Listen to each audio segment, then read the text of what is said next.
All right, ladies and gentlemen, we'll please ask you to stand for our national anthem and please remove your caps.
Did a beautiful job.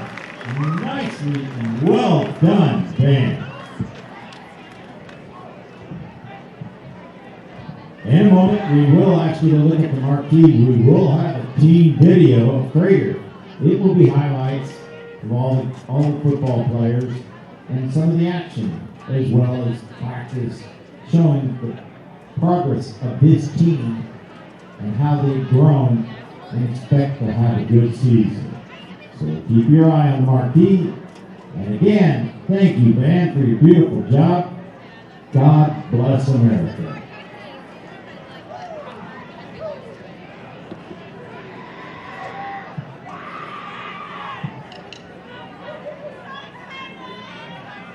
At this time, I'm required to tell you the OSAA requests that you model good sportsmanship by refraining from derogatory cheers, chant, or behavior towards students, coaches, officials, or other spectators. Any verbal, written, or physical conduct relating to race, gender, age, color, national origin, ethnicity, disability, sexual orientation, or religion will not be tolerated. Such conduct may subject the violator to be removed from the event and result in penalties assessed against your school. Any spectator removed from this event may be banned from attending future interscholastic events. Speak out if you see inappropriate behavior by immediately notifying event management staff. The OSAA and our Crater community are committed to welcoming an environment that promotes fair play and respect for all, and expect the same from each of you here tonight. We request your cooperation supporting the participants and officials in a positive manner. Together, we can provide a safe and respectful environment for all. And that's The way we always do here at Crater. We're a very respectful team. Thank you. In a moment, we should have a video.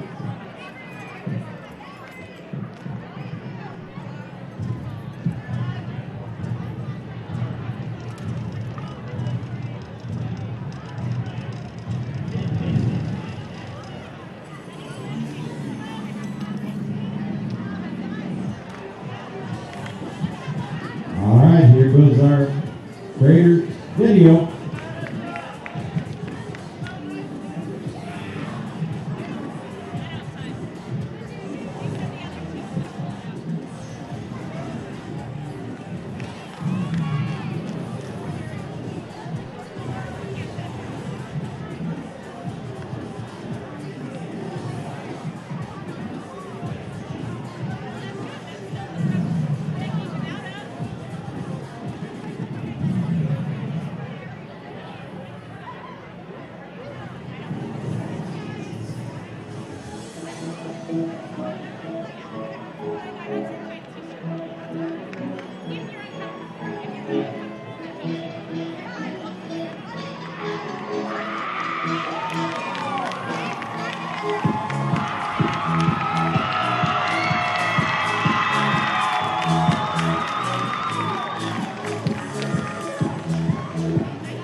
Hello, welcome sports fans.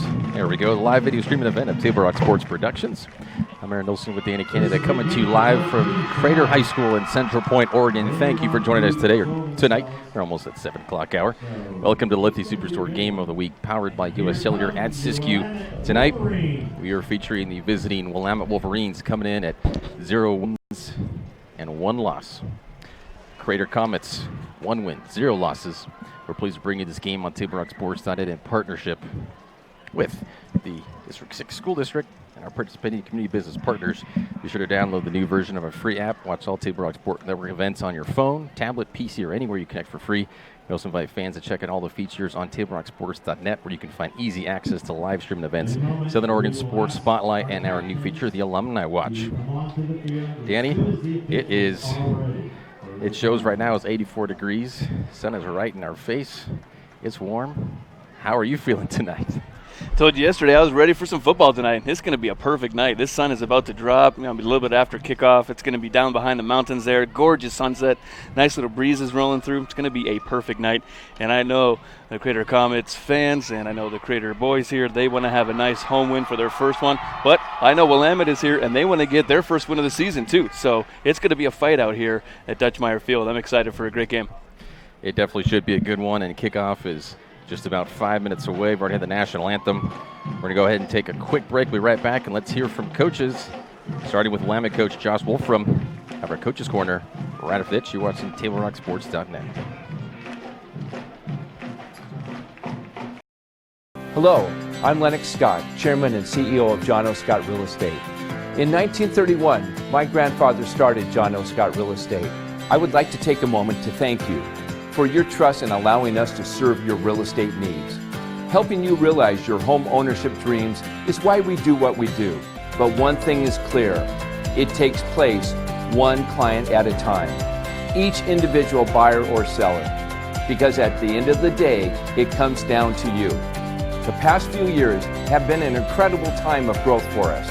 We now have over 110 offices and more than 3,000 broker associates in the states of Washington, Oregon, Idaho, and California. But our higher purpose is living life as a contribution.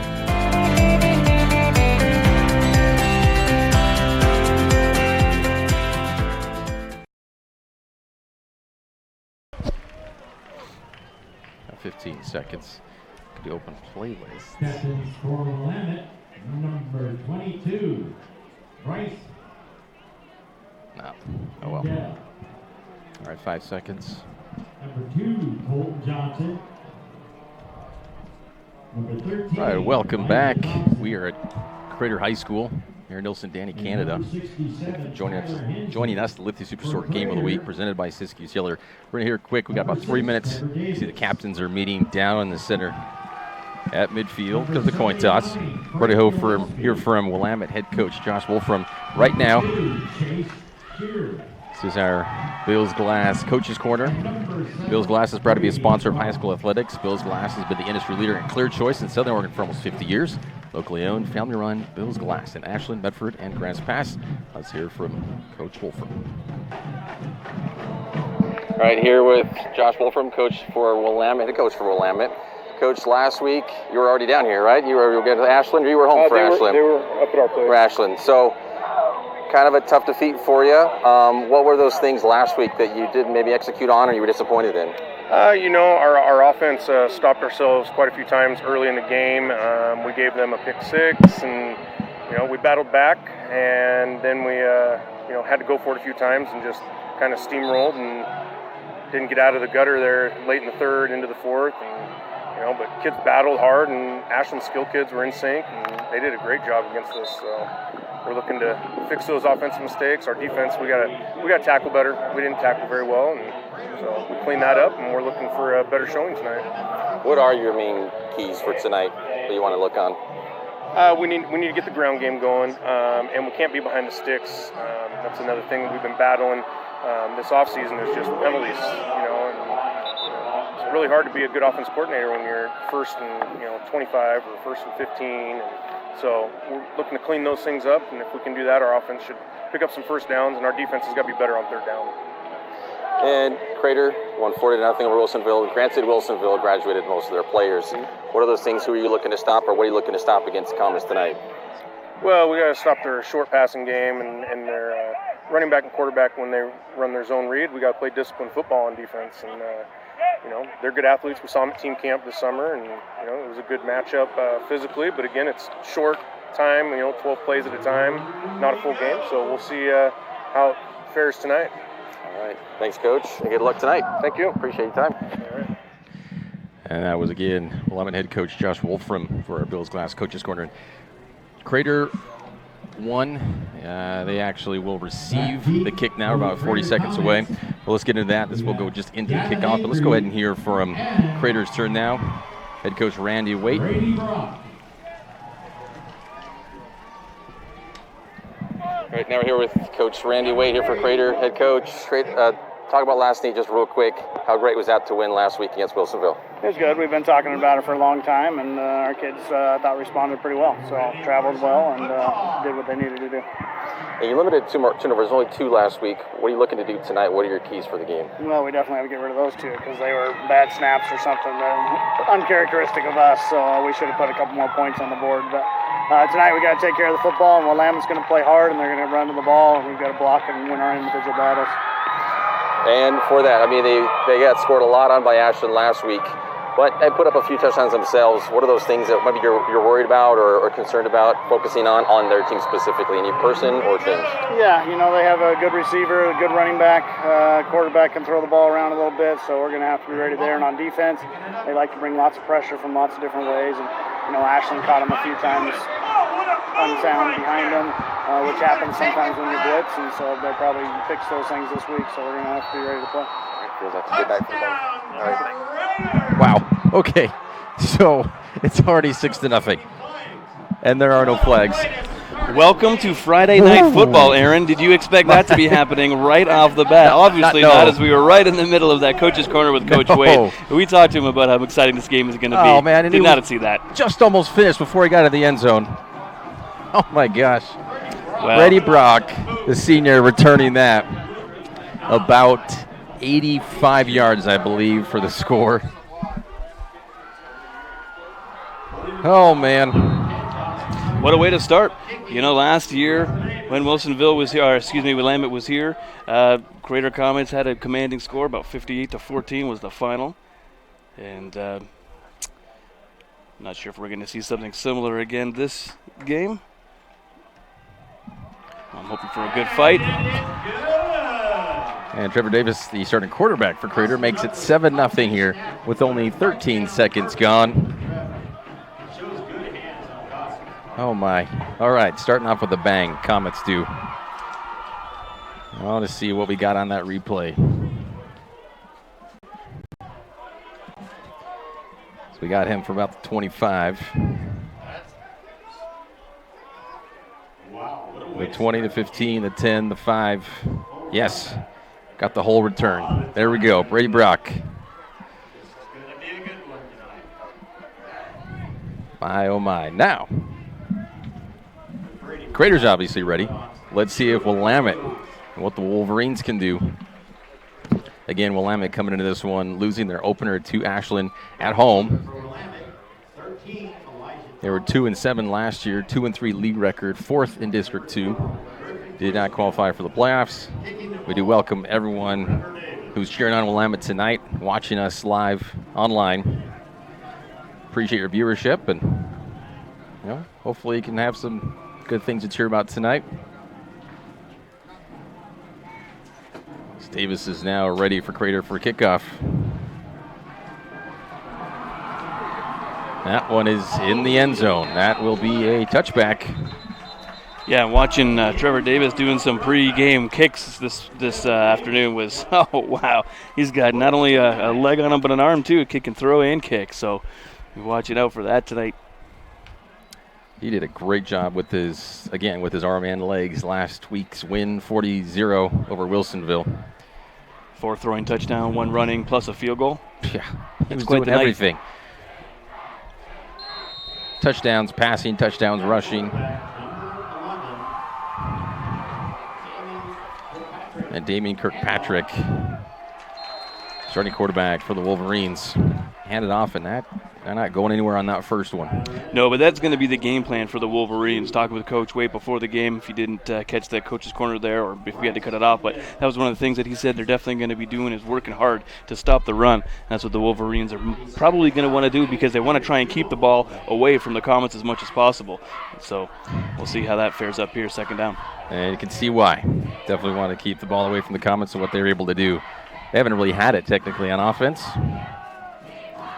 Now with Kopp, tackled about the 26. That was Elisha Thompson, the senior.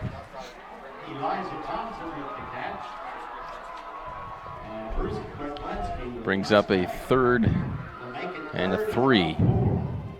Nice wrap-up tackle there by Quicklinski as well, not letting the Wolverine player escape and get down the field. It's just really irritating just as a fan watching, too, is just to see players who don't wrap up. And they have it. They just got to hold on. Just hold on. Even if you can't tackle them, hold on so someone else can back up, can tag team and get them down. Hand off it. Oh, and he's going to fall forward for the first down. That's Bryce Indell, sophomore. And they got a first down.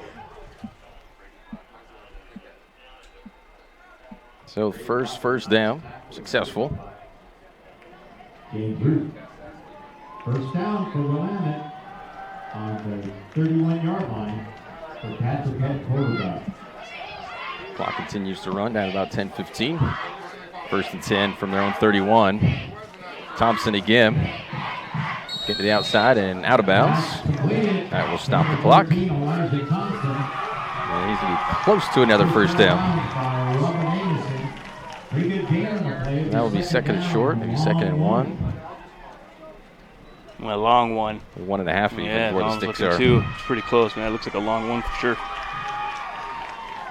Yeah, because the sticks there, you see they're just before the 41-yard line. And they set the ball just right, touching, just the nose is touching the 39. So, yeah, it's about 2. Definitely almost 2. The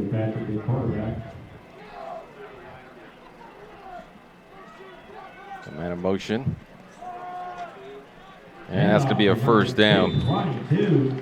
In Dell.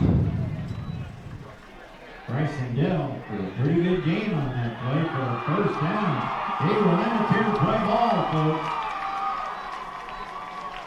They're on their own 43-yard So, first and 10 from their own 43.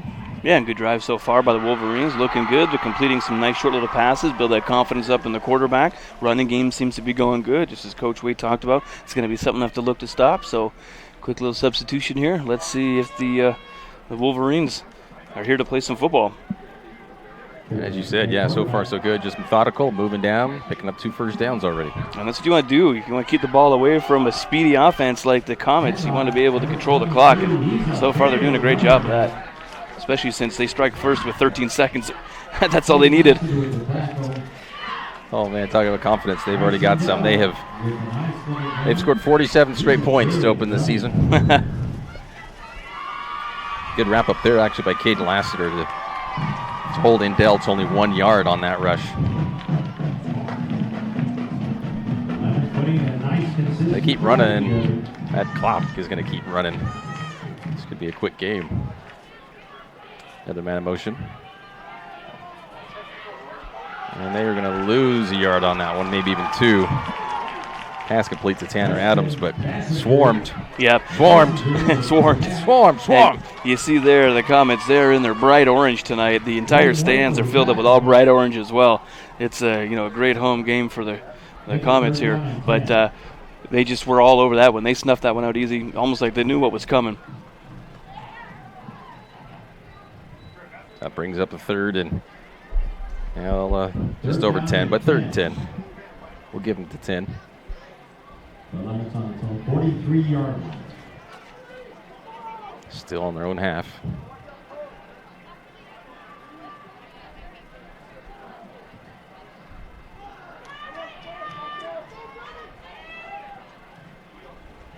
Passing wide open. Another 1. first down. Tanner Adams making the catch. Yeah. That was blown coverage. That was. That's pretty much exactly what that was. Back to back to Tanner Adams. Feel like they were probably feeling something there, and they were able to execute on that one. Great job, Wolverines, being able to get into Crater Comet zone and get up quite a few yards on that one. Nice and calm by Kirkpatrick. First down from the Comets, 38. Now we get some relief from the sun. Halfway down. Such a gorgeous sunset here, looking out from the booth. Oh, yeah. Dutch Meyer Field. And see if they're going to keep that clock running. They will. Picks up about 5 on that. Adams, another catch. Preston Basinger, they are both there. Either one of them could have gotten it. Both were open.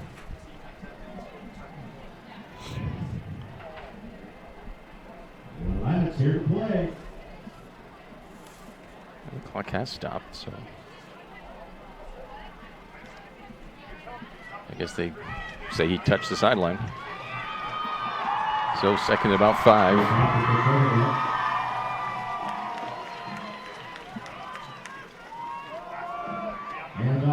And Dell, it's another, that should be close to first down. That is a first down.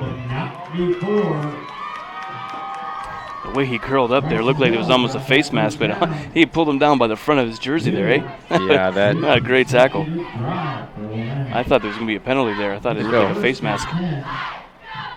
Especially, yeah, when the player turns around like that. When he gets spun, and pulled down. Yep. That hurts.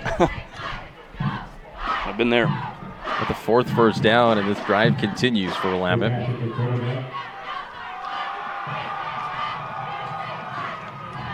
Back to Indell. Indell keeps his legs moving, picks up a few. Tough run. Nice hole there, too, for him to get up there and move up.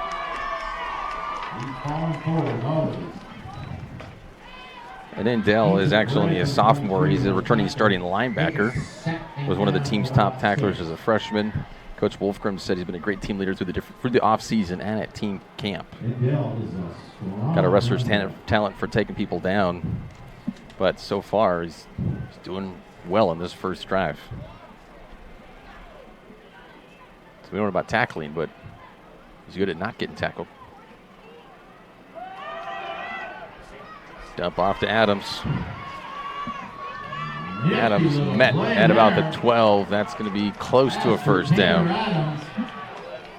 Yeah, great trick play there.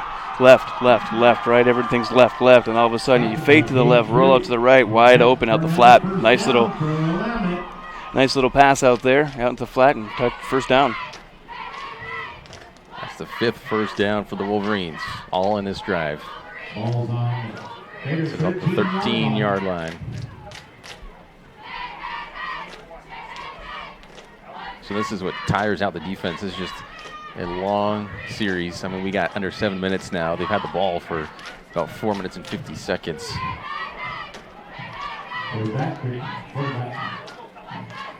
The offense is just waiting there on the sideline like, hey, can we get on the field now? Keeper, and he is taken down. Loss about 1 maybe.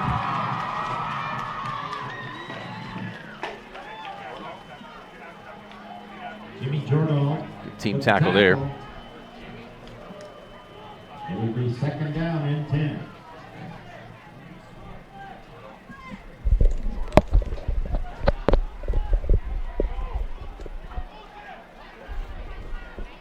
So it'll be still about 2nd and 10. And the ball's on Crater's 13-yard line. 2nd down and 10 is where the defense needs to really hunker down.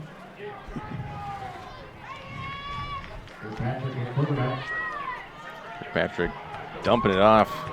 Thompson picked up a few yards. Tackled by Lassiter again. Lassiter picking up quite a few tackles on this drive. That's always a funny play to me, how the receiver is running back towards the quarterback. It's just such a funny looking play. But as you see, it does just as good as a handoff and run, right? You're going to get a couple yards there, because what's happening is when there's a pass, the whole defense just opens up, and the quarterback or the the wide receiver runs back to the quarterback. Those yards are already there. It's almost They've like already a moved away guaranteed from the catch. yeah. They're so close to each other, and Oldman is like that handoff, like you said. Creates a little confusion because you probably have another receiver. They're probably crossing. Mm-hmm. It looks just so awkward. But great execution, Wolverines. They are knocking on the Comets' door here. 3rd down. Looking in the end zone. Thompson has it. He's got the touchdown. And the door was open. The Wolverines were knocking, and they opened the door and walked in, tying this game. Great execution this entire drive by the Wolverines. Nice play, mix up, run, pass. Just like that. That was about a 12-yard touchdown catch by Thompson.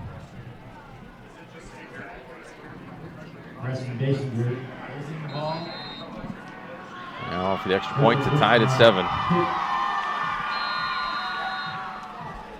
That one is good. We are knotted up at 7.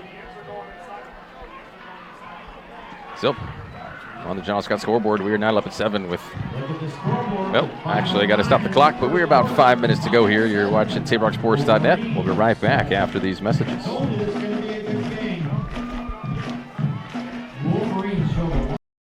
Let's go! At US Cellular, we heard you. You want a wireless plan that works for you. That's why we're giving you unlimited data for just $30 on a network ranked #1 in network quality performance. All that and no hidden fees. That's the best value in wireless. That work for you? US Cellular. Choose fair. For the best deals in wireless on a network that works in the middle of anywhere, visit Siskiyou Cellular, your local U.S. Cellular agent. 7 locations, including Central Point off Plaza Boulevard. Doctors James Savage and Rajiv Rajagopal are happy to welcome Dr. Brian Clevenger to the Associates for Oral and Maxillofacial Surgery. Their offices in Medford, Grants Pass, and Klamath Falls practice a full scope of services, from corrective jaw surgery to wisdom teeth removal and much more. For more information or to schedule your complimentary dental implant consultation, call 541-779-3781. For several weeks, the Southern... And we are back, TapeRockSports.net. I'll fix that clock for you. Actually over 5. Aaron Nilsson, Danny Canada. This is another kickoff return for Crater, or will the Crater offense finally get to take the field here more than halfway through this first quarter? Squibbler. And they will get on the field. But Crater with great field position up to their own 39. Well, interesting kick. Both the kickoffs so far by the Wolverines have been kind of a squib type kick. Interesting decision on the kick. I mean, you can do it any way you want. I just think that is, you know, you're just giving your opponent more opportunity when you're giving them such great field advantage with these types of squib kicks. So, not sure the game plan on that one. Not something that came up in our coach's interview beforehand, but maybe something find out later. Yep. All right, Davis and Co. ready. And off to Acree. Acree shaking and baking. Picking up a first down. What a run by Acree on that first, right into Wolverines territory. Just like that. Good running. Acree picking up maybe about 12 on that one. Yeah, he just moved that 175 pounds all over the place right in there, like a little pinball just bouncing around. No one just taking him down. 49-yard line. First and 10 from the Wolverines 49. Another handoff to Acree. Picking up a good 5 on that one. Yeah, Acree carrying the ball again for about 5 yards. And just like that, over midfield, eh? What's that? I said it just like that. They're over midfield, eh? Yeah, just this offense is not unstoppable, but watching last week putting up 40 points and now already with the 7 and already into Wolverines territory. It's a tough offense to face. Davis, quarterback. Davis looking up the middle. That is complete. First down to about the 25. Dawson Douglas with a nice catch on Dawson Douglas making that reception. Cole Johnson tackling. Dawson showing good hands. So first and 10 from the 26.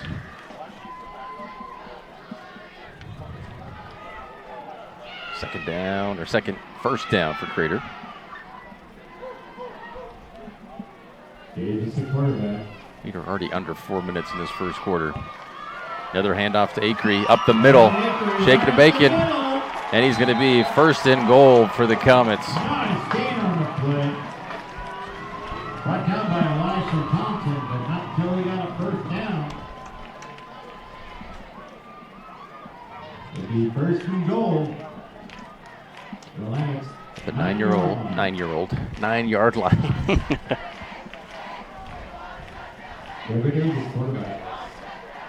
Yep. See that offsides.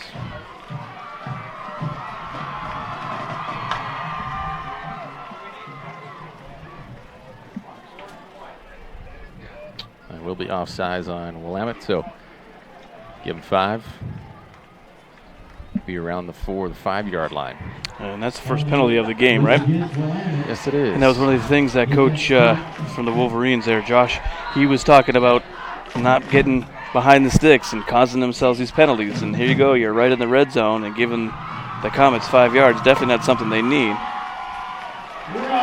Touchdown, Crater. That was a beautiful pass. And that's why. You just make it too easy for them when you give them up yards like that. And so far, a penalty-free game, but you see things like that, it just make it too easy. So 5-yard touchdown pass. That was Trevor Jasko. Trevor's just throwing beautifully. Yeah, and Trevor Jasko at 6'2" there. He's just got tons of length to him. Great hands. You see him a lot of time down here in the red zone. And that one there was just a nice little slant pass inside. Got the position on the defender, and there you go. Easy 6. Davis with the easy one, making it 14-7. You're watching TaborRockSports.net. 14-7 on the John Scott scoreboard. We'll be right back after these messages. Hi, I'm Officer Vargas with the Central Point Police Department, here to talk to you about our Explorer Post. If you're between the ages of 14 and 21, the Explorer Post could be a good opportunity for you to learn about a career in law enforcement. Explorers will learn about numerous aspects of the career in law enforcement, from ride-alongs, weekly trainings, and annual competition against other Explorer Posts. For more information, come visit us at the Central Point Police Department or call us. The Central Point Police Department, dedicated to service, committed to excellence. We are just really happy and fortunate that we are able to support their 4-H FFA programs. We're really proud of that. Sherm's, Food for Less, and Thunderbird, their support to this auction is just immeasurable. From not only purchasing the animals, but the support for the kids, the support for the expo grounds here. I cannot say enough about Sherm and Wanda and their contributions to the program and the fairground. Welcome back. 14-7 you see on the John Scott scoreboard. Just a little over 3 minutes to go. Crater only taking it. He's about 2 minutes on that drive. But they did only have to go about 61 yards. So short field for him. 5-yard touchdown catch. Davis to Jasko. Davis never leaves this field with all the kicking he has to do and then on the offense. Yeah, I'm surprised he's not a defensive player too. That one and one into the end zone as well. Another touchback. No chance for a run back on that. I tell you, that's a good feeling because I also kicked in high school, and every time you get that in the end zone, oh, what a good feeling. Oh, yeah. All that height and just kick it into the stars. Got some other scores for you here. Ashland 14-0 over Springfield. It's about 5 minutes left in the first on that one. 14-6 North Medford over Jefferson. And 9-0 right now South over Canby. So there's some more scores for you around that was a safety. You must be right. Yeah, it was 7-0 now, 9-0. Oh, Kirkpatrick gets hit as he throws that one. Bounce right back up though. Oh, to be 16 again, 17. Yep. I know. I wake up and things are hurting now. What was I doing in my sleep? Was I playing football in my sleep last night? You're doing something, my man. hips. This morning I woke up, my hip. Maybe it was from standing doing the game last night, and then the volleyball game on Tuesday. Yep. My body's not used to working the camera. I haven't done my pre. You gotta warm up. Yeah, training camp. I was a holdout. Stretch. I was a holdout during training camp. I couldn't believe it this morning. I woke up, my hips hurting. Why are my hips hurting? I didn't do anything. These guys are getting hammered and jumping back up. Handoff and taken down. Get about a yard, maybe almost 2 on that one. Bring about a 3rd and 3.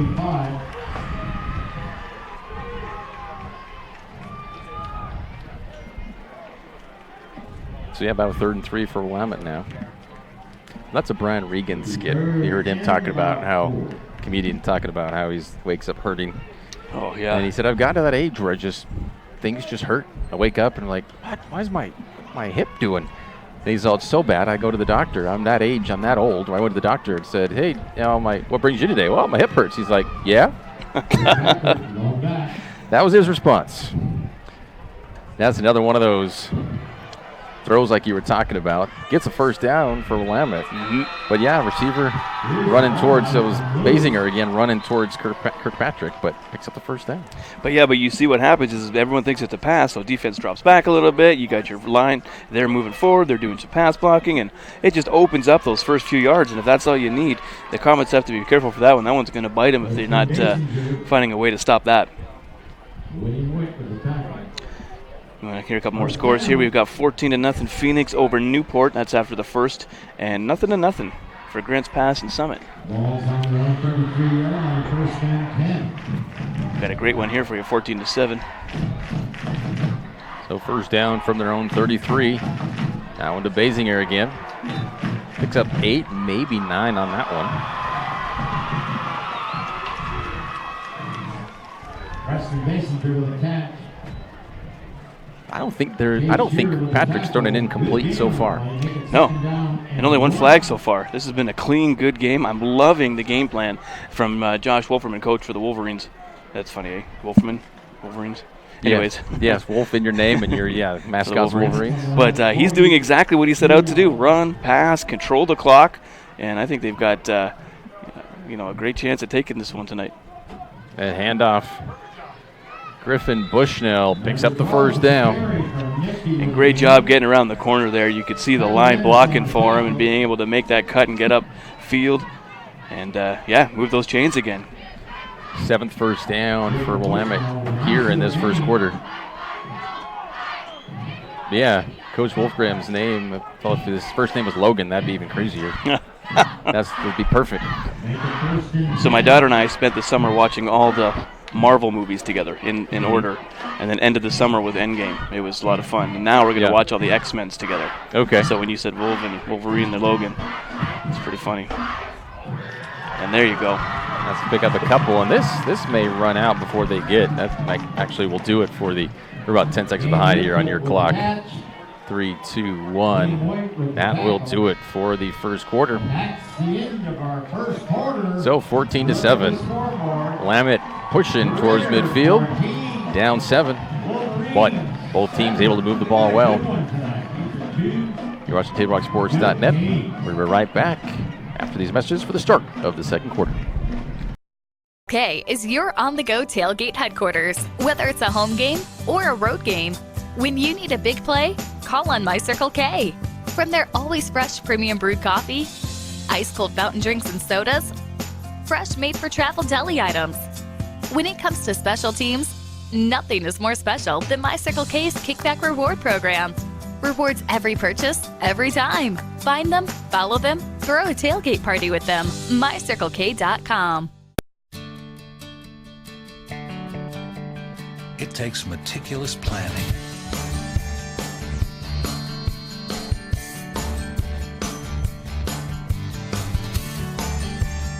continuous monitoring, and forward thinking to deliver the perfect 3-egg omelet.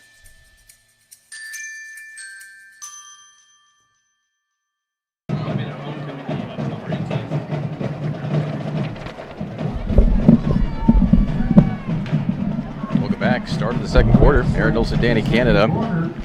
Danny, got a big score happening over with the Grizzlies. What do you got? Ashland 21-0 over Springfield. They got only about 2.5 minutes left to go here in the first, so commanding lead there. Ashland, they beat Willamette last week as a score of 56-27. So Ashland definitely putting up points this year. We're going to have Ashland at home probably middle of October there, the 18th. We'll have Ashland here. That could be a barn burner. Could be. It could be lighting it up both ways. Playing against Ashland is always a good game. All the years that I've done with the Comets here with Table Rock Sports, doing the Comets games, every time we played Ashland, it's always been a fun time. They're a good rival. We got about a 3rd and 9 here for Kirkpatrick and the Wolverines.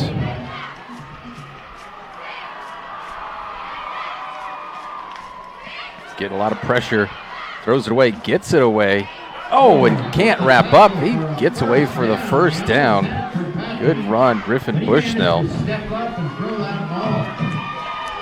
What Crater had him, 3rd and 9, and had him, well, it didn't wrap up completely, but they could have. That was some missed tackles there from the Comets. Yep.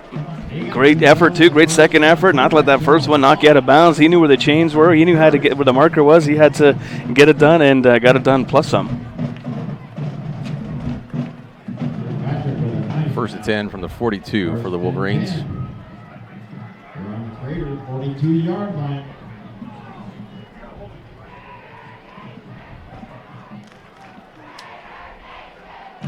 Patrick in the shotgun. Little dump. And picks up a couple for Thompson.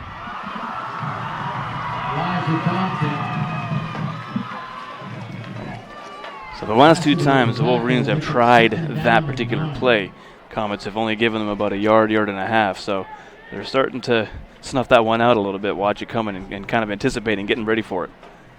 It always kind of seem to come on them first and second downs, or if you just need 1 or 2 yards. Yeah, you do it over and over again. Defense should pick up on it. Problem is when you do it over and over again and they think you're going to do it, and you come out with something totally different. Oh, and Thompson can't hang on to it. That was the first incomplete pass for Kirkpatrick. And Thompson, I tell you what, he almost came down with that. Yeah, great effort there for sure. You see him jumping right up, stretching, trying to get that ball down, but over 2 defenders, too. Yeah.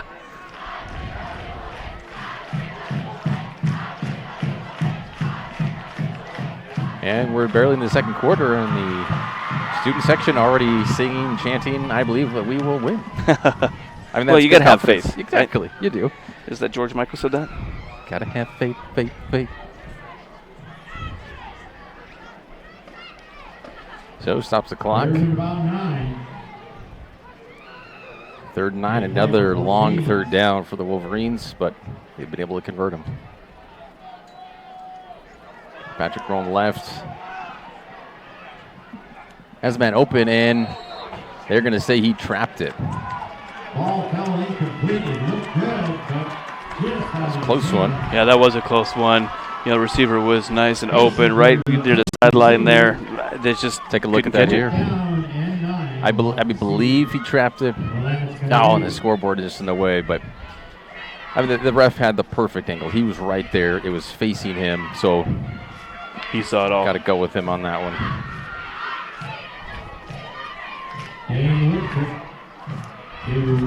That scoreboard is up, and it's usually a good thing to have, but on that play it wasn't. First punt of the game. They're caught by Acree, just about the 17 or 18-yard line. It was Dane Woodcook, the junior, punting that away for Willamette. First and 10 on their own 19-yard line. Both teams showing good offensive power. So 1st and 10 on their own 19. Acree again. Maybe a yard. They're generous on that one. We talk about Trevor Davis being a busy guy. Gavin Acree also busy. He's doing punt returning as well, running. You can see him out in the backfield catching passes. It's also a safety. Yep. So he'll be on defense too. Interviewed him in the season preview. He's a funny guy. Davis out in the flat. There's Robert Amison. First time calling his name tonight. Probably won't be the last. That brings up a 3rd and short. 5'11", 175. Nice little short slot type receiver, being able to see him jump over defenders there, bounce around him.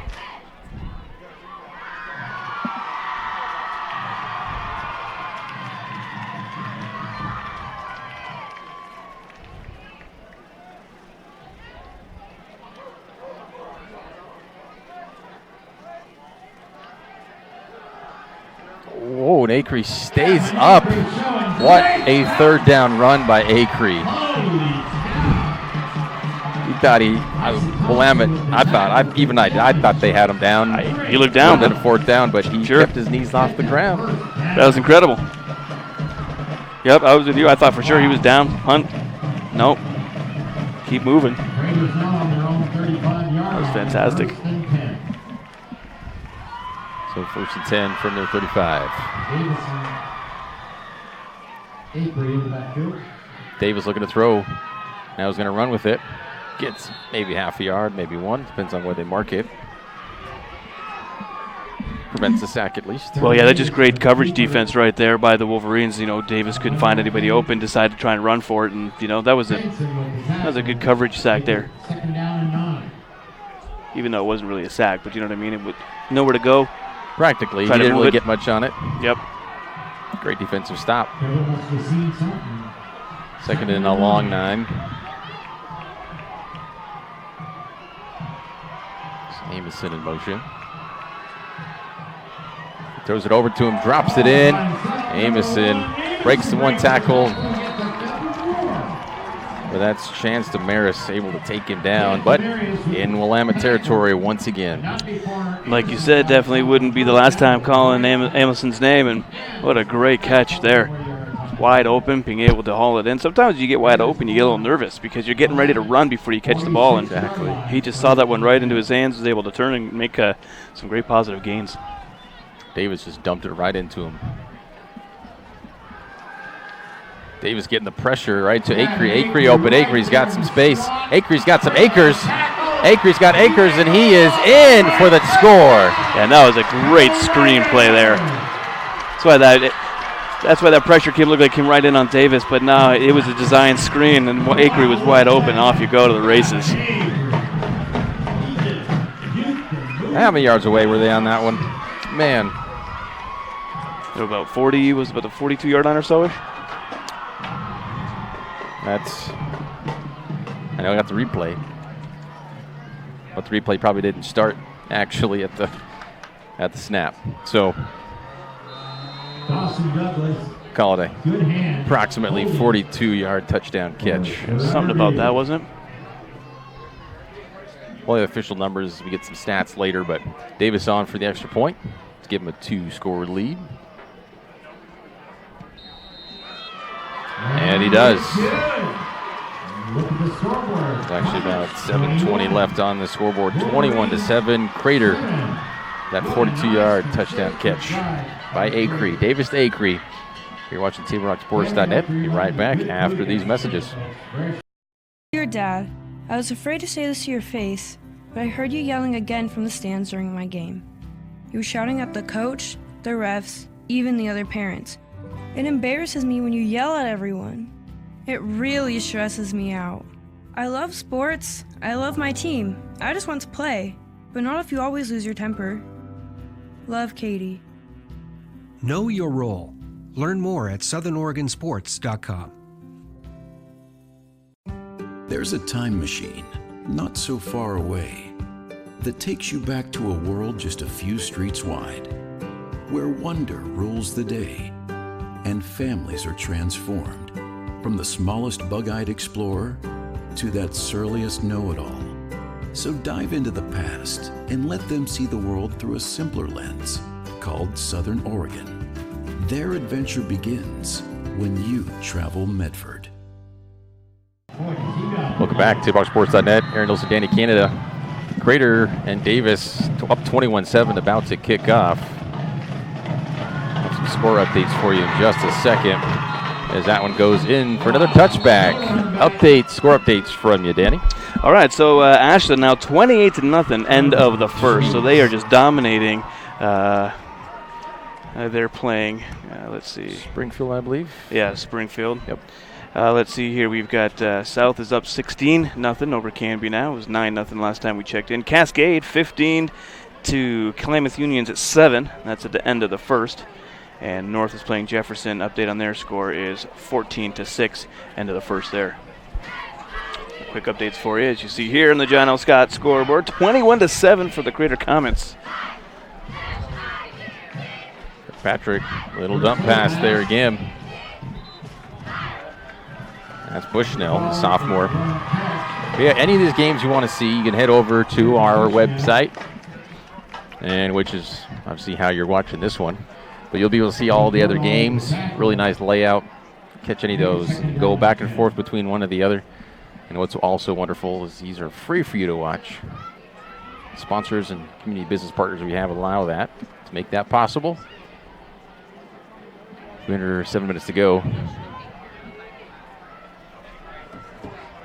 Still 2nd and 10. Run by Indale for a short gain. It's the second down. Indale picks up maybe 2 on that run.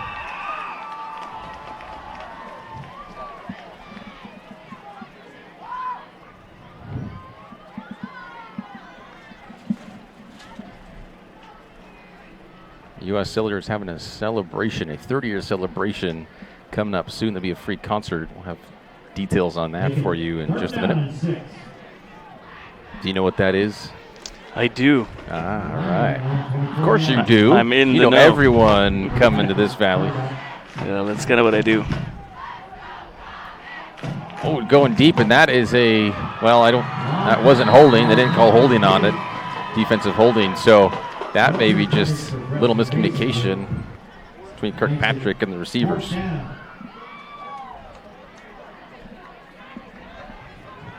Yeah, that was just a little bit too much arm on that one. Kirkpatrick overthrowing his intended receiver. So 4th down and about 6 or 7, and Willamette and Dane Woodcook will kick again.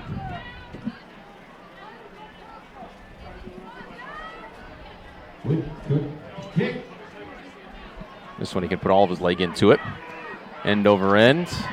Gets a crater bounce. And to about the 45.5-yard line. Well, that concert, who's coming, going to be a free concert in Bedford featuring Grammy Award-winning artist Macklemore. If you want tickets, U.S. Cellular will be distributing 3,500, so 3,500 tickets on Saturday. That's tomorrow at 7. Participating U.S. Cellular store locations starting at 10 a.m. So head on over to uscellularcelebrates.com for store locations and details. Tickets will be given out on first-come, first-served basis while supplies last. 2 general admission tickets per person, must be 16 or older, but that's a pretty sweet deal. Can't get better than free. No, you can. I got to see Macklemore for free a couple years ago, actually. Dutch Bros brought him into the expo, and they're having a special concert for their employees, and I saw Macklemore there, and it was a lot of fun. He does a good show. Good? Yep. Okay. It was a fun little party. And I recognize probably only 2 songs from him, but the one that most people should know is Thrift Shop. Sure. And there's another song, a newer song right now that has that same like with that horn, I think, or the saxophone. I can't remember, but it's like the same exact. It's like a ripoff. That's going to be a first down for Crater, pushing ahead. The Macklemore concert before when I was over at the expo. I live right here by the high school here, 3rd Street, and I was playing Rummy Cube with my kids, and a friend called me and said, "Hey, what are you doing right now?" I said, "Nothing." And they said, "Hey, Macklemore's playing over at the expo. You want to go? I got tickets." I'm like, "Yes." So I said, "All right, kids," and I just whipped up the Rummy Cube. I just beat them just in like flash. I don't know if you ever played Rummy Cube before, but I have, yeah, the tiles. Yeah, just cleaned it right up, and I was like, they're like looking at me with their jaw dropped. I'm like, "I gotta go. Dad wins. I'm out." I just left. Dad wins. I'm gone. Walked over to the show.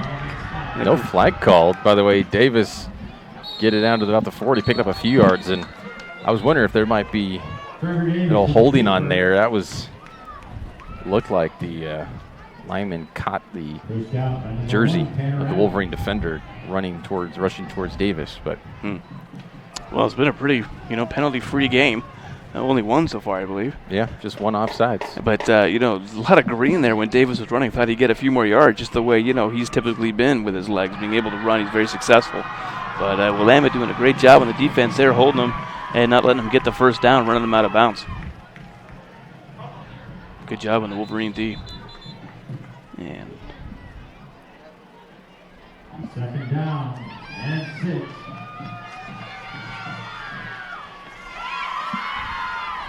The confusion, and we do have a flag down here over at the 16-yard line.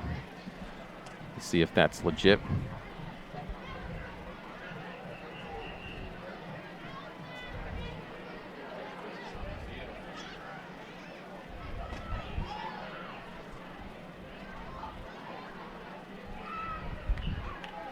Would you have maybe too many men on the field or something? I mean, it's interesting that the back judge way back there would be throwing a flag way out there by himself on the 16-yard line. Here he comes walking in here, and that's where the flag came from, way out there. Face mask? That's a holding. A holding. Oh, offside.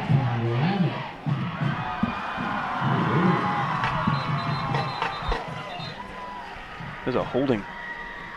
He called a holding. They got to converse again. Here's to be holding on the defense.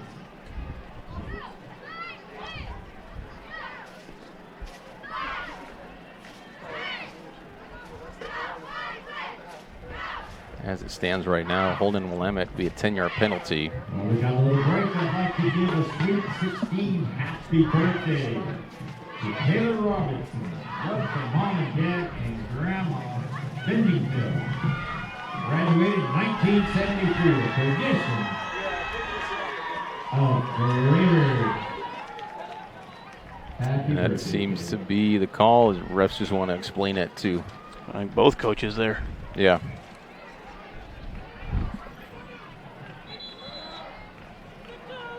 So we're going to have a conversation. There's a timeout. Okay, Willamette ended up calling a timeout. 4:43 left in the second half. Got a defensive holding, so two penalties for 15 yards now so far for Willamette. Well, I can understand why they're going to want to call a timeout. I mean, you've got a play that you're going in there for under one circumstance. All of a sudden, you get up to the line of scrimmage and you get a penalty from the play before, and all of a sudden now you get 10 yards. So, I understand why Willamette would want to call a timeout there. Get their defense set.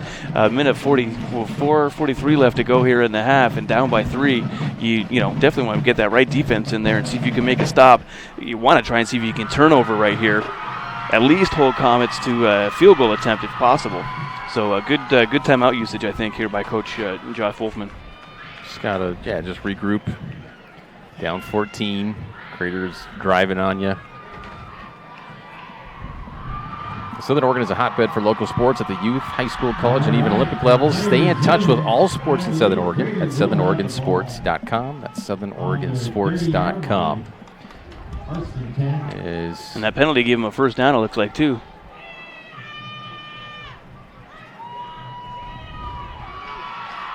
Yeah, Coach Wolfgram is, I don't know, he's got something to, some explanation.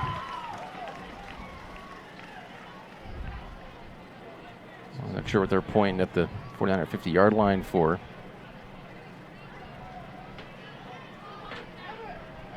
Maybe that's where the 10 yards should be. That's where the penalty was. So you start from there. So the 44, starting from the 44, marching backwards. So we'll put him at the 34. Close to the 33. Yeah, so more just field placement where you start the penalty from, start the 10 yards from. But we're back underway. Well, it's good the coach is taking a minute and the ref's taking a minute to sort it out, right? And Davis airs it out. That's another touchdown. It almost seems like it was all mute for nothing, right? Dawson Douglas. Spent about 3 minutes getting it right. Took about 3 seconds to get a touchdown. That's all you need. That's all you need. So a 33-yard catch. Dawson Douglas makes it 27-7 before the kick from Davis. Davis with the kick. And our touchdown man, number 10, Dawson Douglas, holding the ball, showing great hands.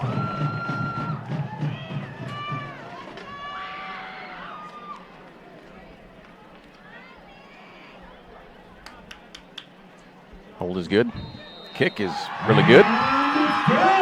28-7 now. 28. Wolverines 7. 4:36. Take a look at that right here one more time. Show you the highlight. Davis getting the pressure. And Douglas wide open. Making that easy, just catching Douglas right in stride.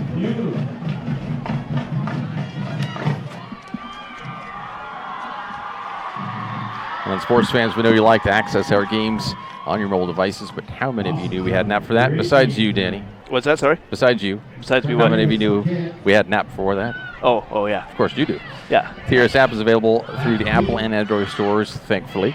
Be sure to check out TableRockSports.com each week for our features and our news feeds updated daily. Follow at Table Rock Sports on Twitter and Instagram.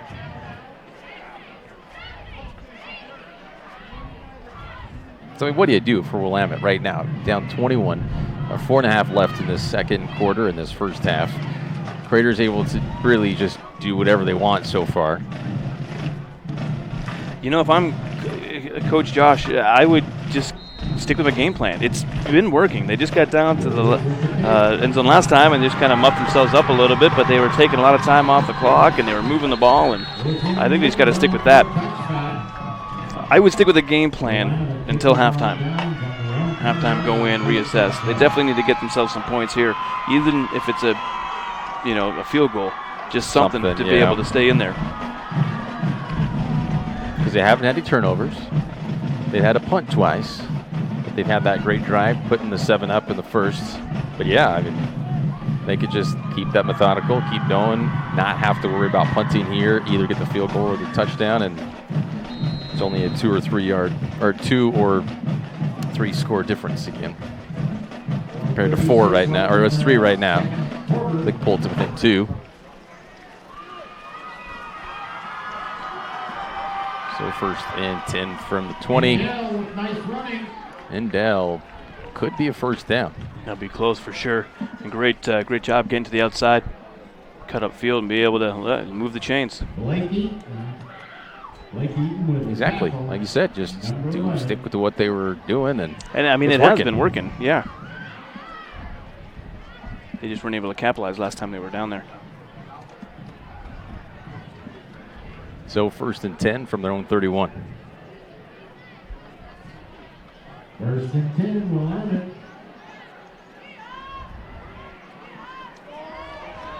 And too tall for Thompson. Number 13, yeah, and that was a tough throw anyways. I mean, he's had double coverage over there, right tied up against the sideline.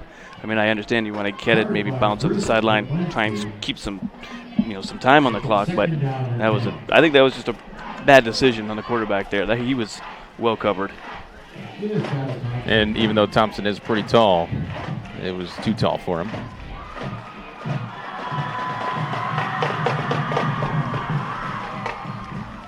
We got 2 updates that came in. Got a Grants Pass update and a Phoenix update. Grants Pass 6-0 on a 95-yard catch and run by Joel Valadez.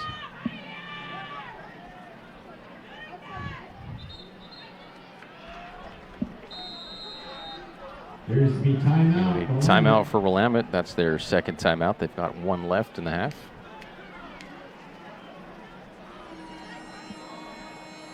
Danny, what is that update at halftime between Phoenix and Newport?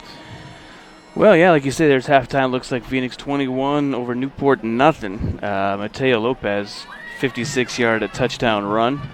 That's a nice stat right there to get yourself on the scoreboard and have a nice lead for your team there.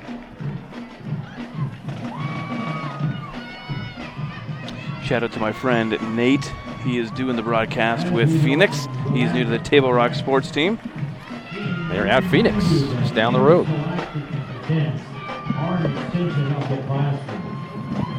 South Bedford's also at home. Grants Pass is at home. North Bedford is at Jefferson, so they are away in Portland tonight. Minnesota making that trip. Probably in the team bus too, eh? Oh yeah, he usually gets that bus, and it's nice because he doesn't have to drive. He can work on a lot of content for our social media. He can work on highlights. He can do a lot of stuff on his laptop on that drive, and plus he really gets to know the kids. Oh, wide open on the sideline. Down the sideline. Tanner Adams. And there you go. Way to make up from a bad decision with a great one there. Finding that open receiver, connecting, and allowing him to go and make a play. 10th first down of this first half. Crater has 7. So like I say, their game plan's been pretty good. They've been moving the ball. They just haven't been scoring, and that's where, you have to finalize this great drive in your game plan. They can put some more notches on the stat book, but if you're not getting into the end zone, you're not going to win games.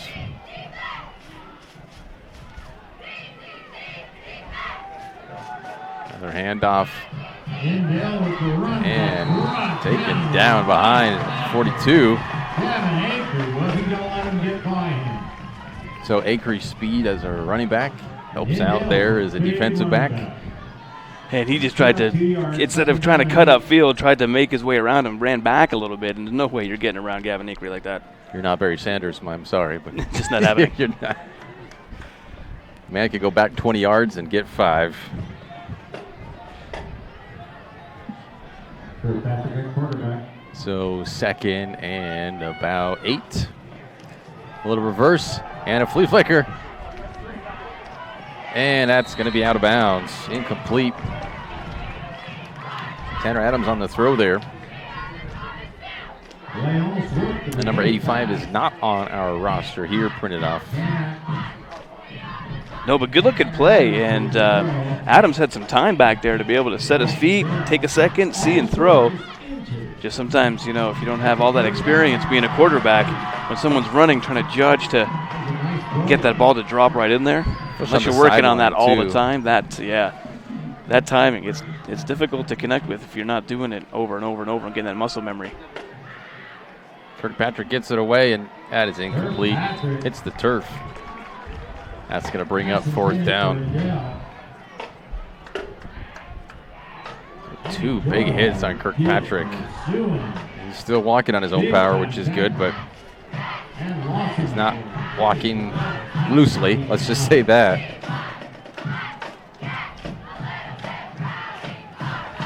Quarterbacks take a beating. Yeah, they do. Unless you're Tom Brady.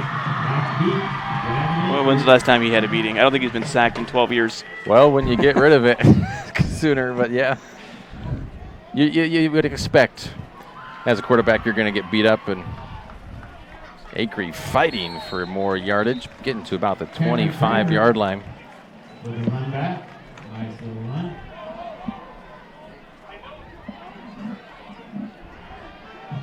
It's time for former high school athletes to get back in the game. Please consider becoming an OSAA official. There's a series sorted statewide in all sports at all levels. If you remember the people that called your games in high school, now it's your turn. Visit newofficials.org to learn how you can get back in the game. Look at this. You could be out here on a beautiful field on a beautiful Friday night, getting some exercise, watching some football for free. Getting paid, actually. Getting paid to watch football. Oh, yeah. Being an umpire or being an official is a lot of fun. You have done it before? I did it for T-ball. T-ball, that's right. I was a teenager when I did it, actually, though. It was a lot of fun as a teenager, umpiring T-ball. These little 9 and 10 and 12-year-olds. I think I was 15 or 16. My goodness, those parents would get intense. These are 10-year-olds. Chill out, it's T-ball. Yeah, we got our first soccer games tomorrow, doubleheader, and I would just anticipate the referees are going to be much younger than me. That'll be kind of strange, especially if it's a high schooler. You were saying, what a catch!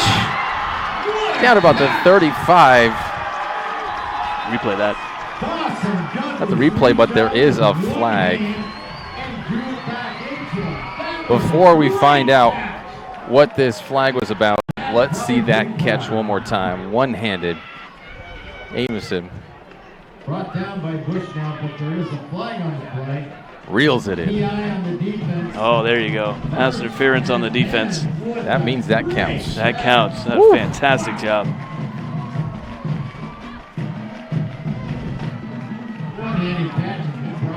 Or Dawson Douglas, excuse me. So you ask me, what do you do if you're Willamette?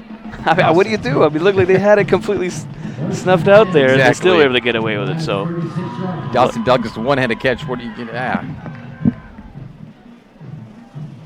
Exactly. What can you do? Looking for Jasko. Can't find it, and that is incomplete. Yeah, sorry, incorrectly calling Amison's name. That was Dawson Douglas and that one-handed catch. We got the replay, and what beauty. Yeah, and that one there just a little outside of the reach, and actually the pass kind of was out of bounds. So just a bad throw by Davis, which is rare. You don't usually see those. 150 in the second quarter. As a receiver, it still feels good to catch it. Hey, if he would have caught it, I'd be like, all right, I was out of bounds, but I caught it. It's hard to look it over your shoulder, above your head. 2nd and 10.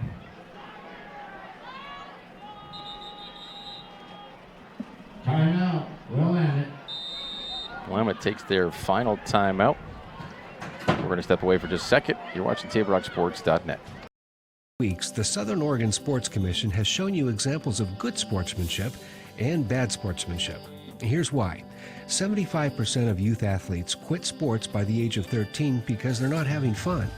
75% of rookie referees also quit each year. Why? Well, it's because of the way they're treated by coaches and parents. We can do better. We must do better. Know your role. Learn more at southernoregonsports.com. I'm Pat Cox with Sherm's Food Stores. The employees of Sherm's are proud to be part of your community. We have thousands of customers in our stores every day, and our checkers know a lot of them on a first name basis. They tend to enjoy what they do and they love it, so it reflects in how they treat the customer. If you live anywhere in Southern Oregon, there's a Sherm's store near you. We hope to see you soon. If you shop with us, you will save money.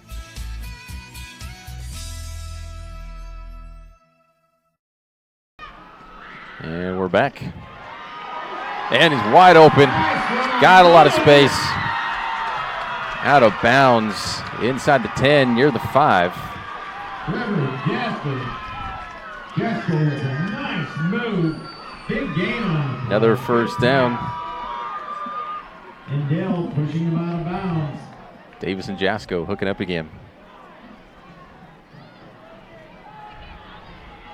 Peter will have the ball. That is marked marked at the 15, excuse me. First and 10. These receivers are showing great hands tonight on both teams. And stuck. Lost maybe a yard on that one. Yeah, Brady Brock kind of got stuffed there, but it's all right. You got to keep the run going too. Keep your defense honest, right? They know you're going to pass every single play. And it's everybody that was on that, but you got Ryan Drain, Donovan Benson, Lane Nelson. They're all on the line there. Colton Johnson, I believe, also in on it. Davis looking in the end zone, open. You know, Douglas can only make so many dynamic, incredible catches in the game, right? Only so many. Is he allowed 6, 10? How many? We'll allow that. So he's close to his quota. They can't get that one, so that stops the clock. 1 minute, 9 seconds. Brings up third down. 3rd and 11. They got to get down to the 5.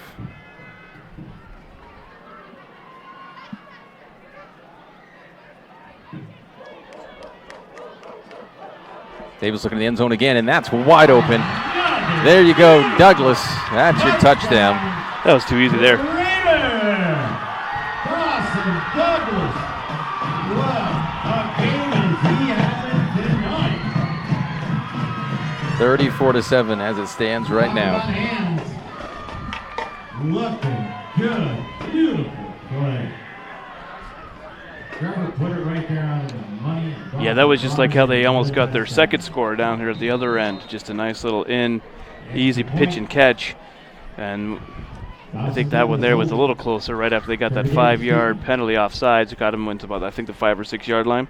So that one on the other end was a little closer. But hey, same play, same result, 6. Davis with another, his 5th extra point of the game. It's 35-7. 35, Wolverines 7.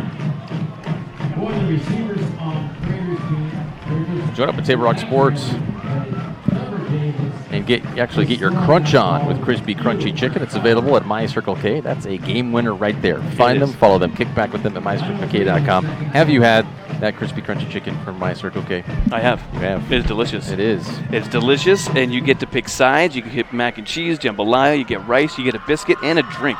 It is unbelievable. It's so much food. Carb overload, but you know it tastes really good. Hey man, $5 quick lunch when you're ripping around, you got to pop in. The chicken's always hot and crispy. It's really good chicken. It is. They usually have it. Well, they started to have it when it was new, getting that partnership and the sponsorship with Table Rock Sports. They would have it over at KTVL. We'd have it over at Friday Night Football. We had it for Friday Night Fast Breaks. All the kids would come over. There was always leftovers for us in the beginning, but then the band was coming, parents were coming, the cheerleaders were coming. Demi and Joe were inviting everybody out to the studio. There was nothing left for us. So we're like, all right. You know, the kids enjoy it. They really just devoured that stuff. Yeah, no, it's good. It's the same thing for me. It was always in the radio stations for me when I was first getting going. We'd go and do some live remotes promoting it, and they'd be feeding us chicken. And You know, every once in a while, the guys would just pop in and hook us up with something. It's just so good. 103 in the second quarter.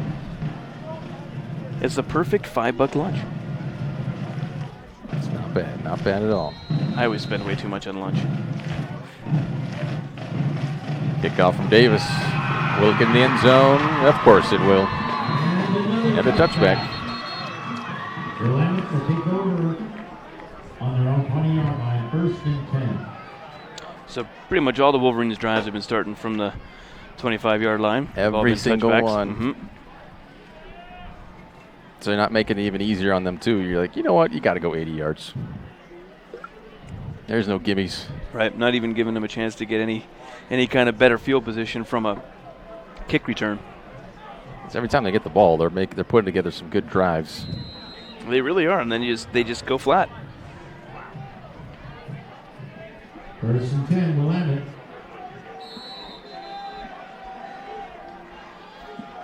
So got a flag on the field. This looks like a false start. That was the call. And the ref on the far sideline. So another penalty for Willamette. Movement. 5-yard penalty, 1st and 15. So Josh Wolfram for Willamette, again, reiterating that, talking about those penalties. 3rd penalty now, 20 yards. Kirkpatrick getting chased, it gets out of it, and they can't hold on to it, almost intercepted. It was Tyler Ennis on the play, on the coverage. 2nd down and 15. Yeah, he knew it too.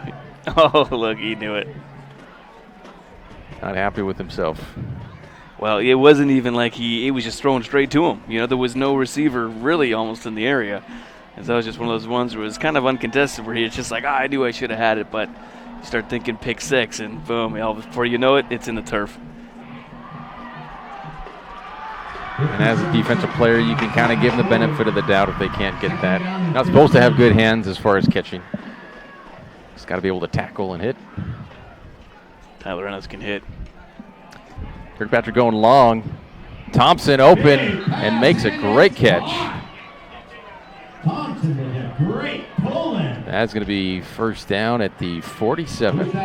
You know, in almost every one of the drives for the Wolverines, they've had a great long play like this. And, you know, they've gotten a lot of yards on most of their drives and got themselves into the Comets zone. But again, just those drives stumbling and flat, not being able to finish them off with some points. That's what's killing them right now. 46-yard line. What a great play.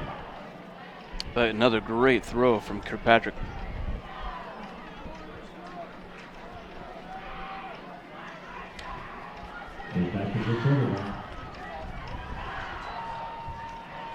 Kirkpatrick going short to Thompson this time, right at the 50. And another pass and catch.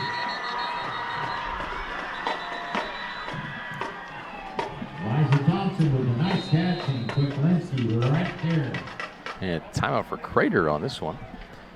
And Willamette wouldn't be calling it because they don't have any timeouts left. 2nd down. I think Coach Waite's looking for some more points before the end of the half with 42 seconds left to go. All receivers tonight are playing great. For both teams.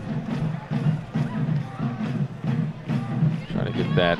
Back to the crispy, crunchy chicken just real quick. Okay. They have all these great sides you can dip too, because now I'm thinking about it. They honey, right? Oh, yeah, they got the little honey dip. They got a barbecue. They got a hot sauce. It's just, we got pizza up here in the booth from Delicious Bobbio's, and I'm hungry for this crunchy chicken. I want to show you that catch from Elijah Thompson that has Willamette now here at their own 49. Nice throw from Kirkpatrick. Dropping it right in over the defense. Thompson, quite the threat on the receiving core here for the Wolverines. Yeah, doing a great job. Got some good hands there. Got some great yardage tonight. See him get a couple of touchdowns too. Love to see that. Pressure, and Kirkpatrick gets hit. And that, they call it incomplete. Wow. James Ruth with a big hit. That was James Ruth. coming from behind the blind side. Wow.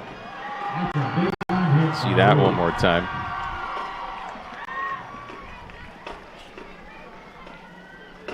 So when the ref's calling it that he did have some forward motion going, which is why that's incomplete. No matter what, it went out of bounds on the sidelines. Wouldn't have been out. So they don't lose 5 yards. It's basically where it went out. It went out about the 43, 44. They stay at the 49, but it's a 3rd and 7. So find themselves in a hole once again.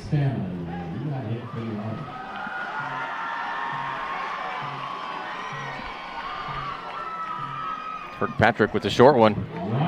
Adams, another first down. Adams, another one of his favorite receivers. Yeah, Adams' name definitely been called a lot tonight. Great catch there, stepping out of bounds real quick, stopping the clock, move the chains. 30 seconds left. I want to see him get on the board here, Aaron. They need to get themselves some points here before the end of this half. Well, they're at the Crater 39. They have no timeouts left. 31 seconds on the clock. Got the receivers to do it.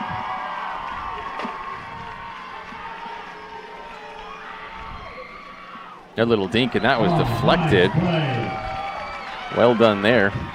Angel Perez. Yeah, Perez was all over that one. Perez in there tipped the ball got nowhere. I mean, that's what Kirkpatrick and the Wolverines have been able to do over and over again tonight. I thought that was another completion, just like they've done. Perez coming in nicely.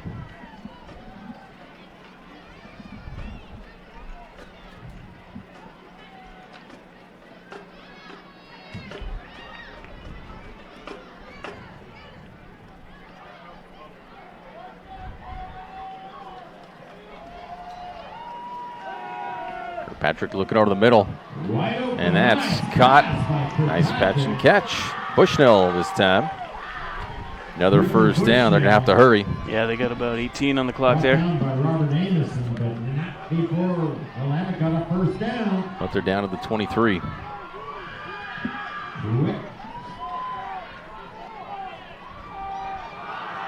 Looking towards the end zone.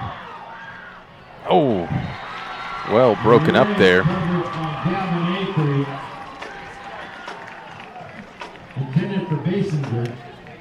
Preston Basinger on that, the intended receiver. Great attempt, though. Good pass. Looked like it had the distance. I think my computer was in the way. That's all right, though. Wasn't your computer's fault. But yeah, he was. Pass interference on the broadcast computer. But no change in yardage. 7 seconds. This could be the last play here of the half. Willamette. And I believe they're going to be going for it. So Wolfram, I believe he's going to be drawing up a play here for them to throw it again, either short and try to get it close to the end zone and get it in yards after the catch, or just throw it right into the end zone.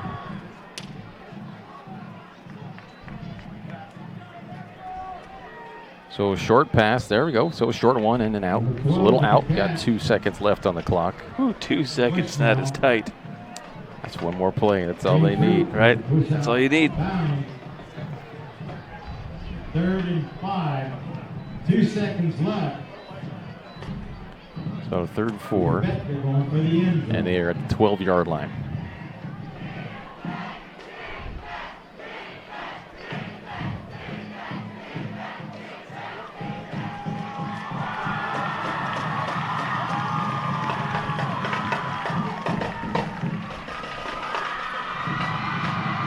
Students are getting loud here now. Cheering on their D. And Kirkpatrick is taken down, sacked. That will do it. So no score for Willamette on that final drive, although it was a good drive. You see on the John Scott scoreboard, 35-7, Crater with a 28-point lead. We'll be back. Crater Foundation halftime report. You're watching TableRockSports.net. We'll be right back after a few messages. It's all there. Popcorn. Feel free to come on over and enjoy yourself. Hi, I'm Officer Vargas with the Central Point Police Department, here to talk to you about our Explorer Post. If you're between the ages of 14 and 21, The Explorer Post could be a good opportunity for you to learn about a career in law enforcement. Explorers will learn about numerous aspects of the career in law enforcement, from ride-alongs, weekly trainings, and annual competition against other Explorer Posts. For more information, come visit us at the Central Point Police Department or call us. The Central Point Police Department, dedicated to service, committed to excellence. We are just really happy and fortunate that we are able to support their 4-H FFA programs. We're really proud of that. SHRM's, Food for Less and Thunderbird, their support to this auction is just immeasurable, from not only purchasing the animals, but the support for the kids, the support for the expo grounds here.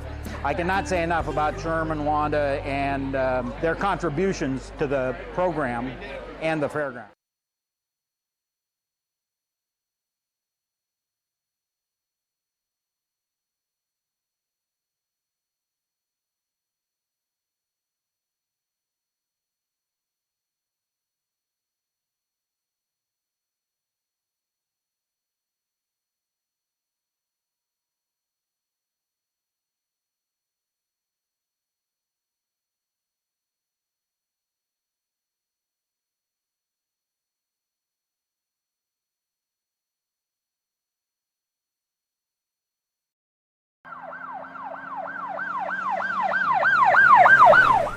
Happy December, everyone. I'm Officer Ashwell with the Central Point Police Department, and welcome to our 6th episode of Traffic Safety First. Today we'll be talking about driving in inclement weather. Specifically, we'll go over a few things to help keep you alert to potential weather-related dangers on the road. Let's go.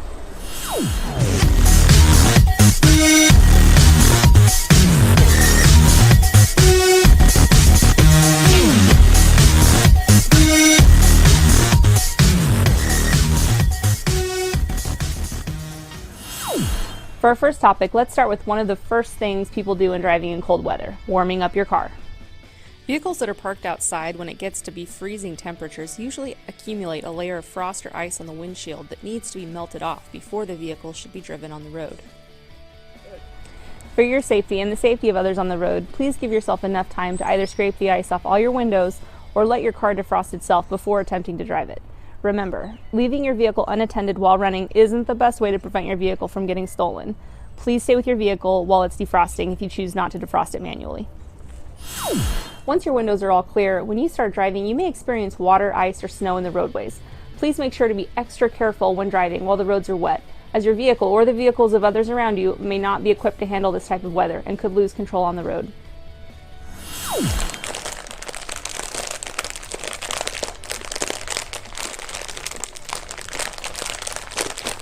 Oh, are you ready?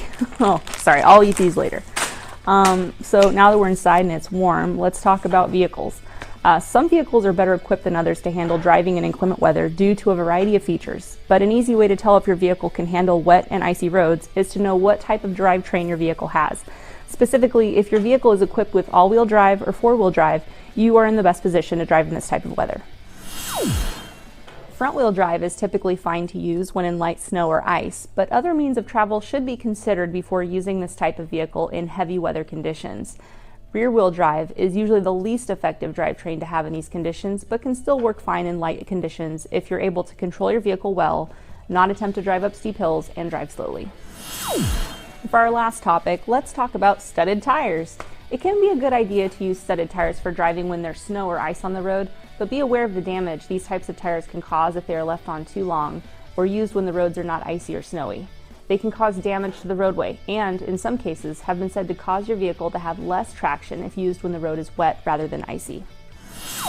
And that's it for our 6th episode. If you're planning on making any trips over the passes while the weather is snowy or icy, please make sure your vehicle is also equipped with chains in the event they are needed. Have a great December and check back on the 1st for our next episode of Traffic Safety First.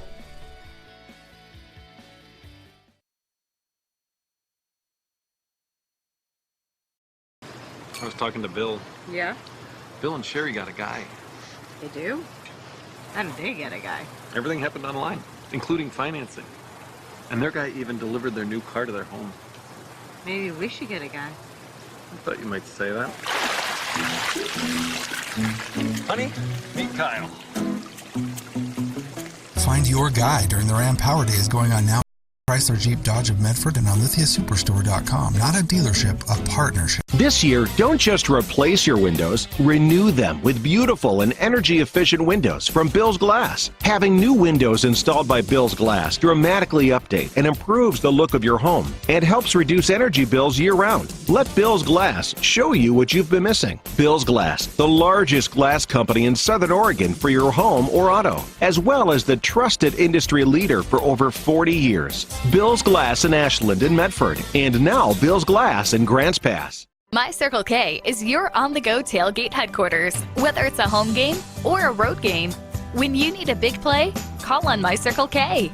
From their always fresh premium brewed coffee, ice-cold fountain drinks and sodas, fresh made-for-travel deli items. When it comes to special teams, nothing is more special than My Circle K's Kickback Reward Program. Rewards every purchase, every time. Find them, follow them, throw a tailgate party with them. MyCircleK.com. It takes meticulous planning,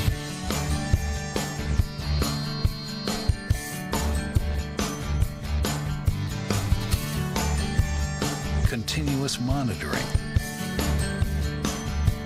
and forward thinking to deliver the perfect 3-egg omelet.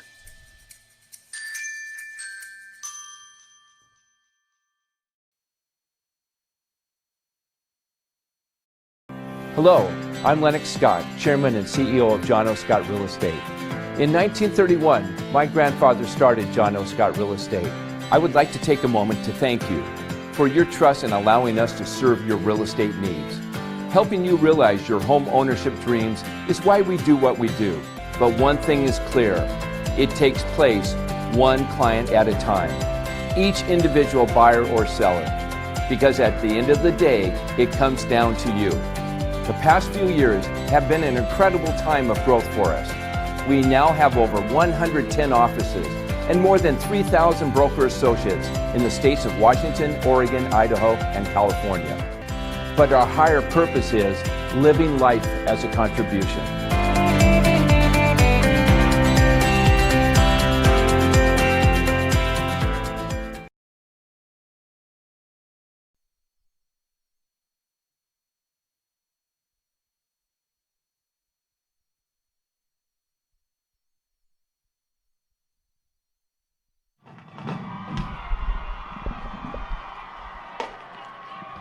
Welcome back. This is the Crater Foundation Halftime Report.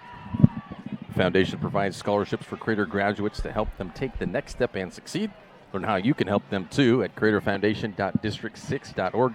It's craterfoundation.district6.org. So you see they're on the John Scott scoreboard, 35-7. Crater Comets scoring plays. We've got 85. That started off the game, an 85-yard kickoff return by Brady Brock for Crater.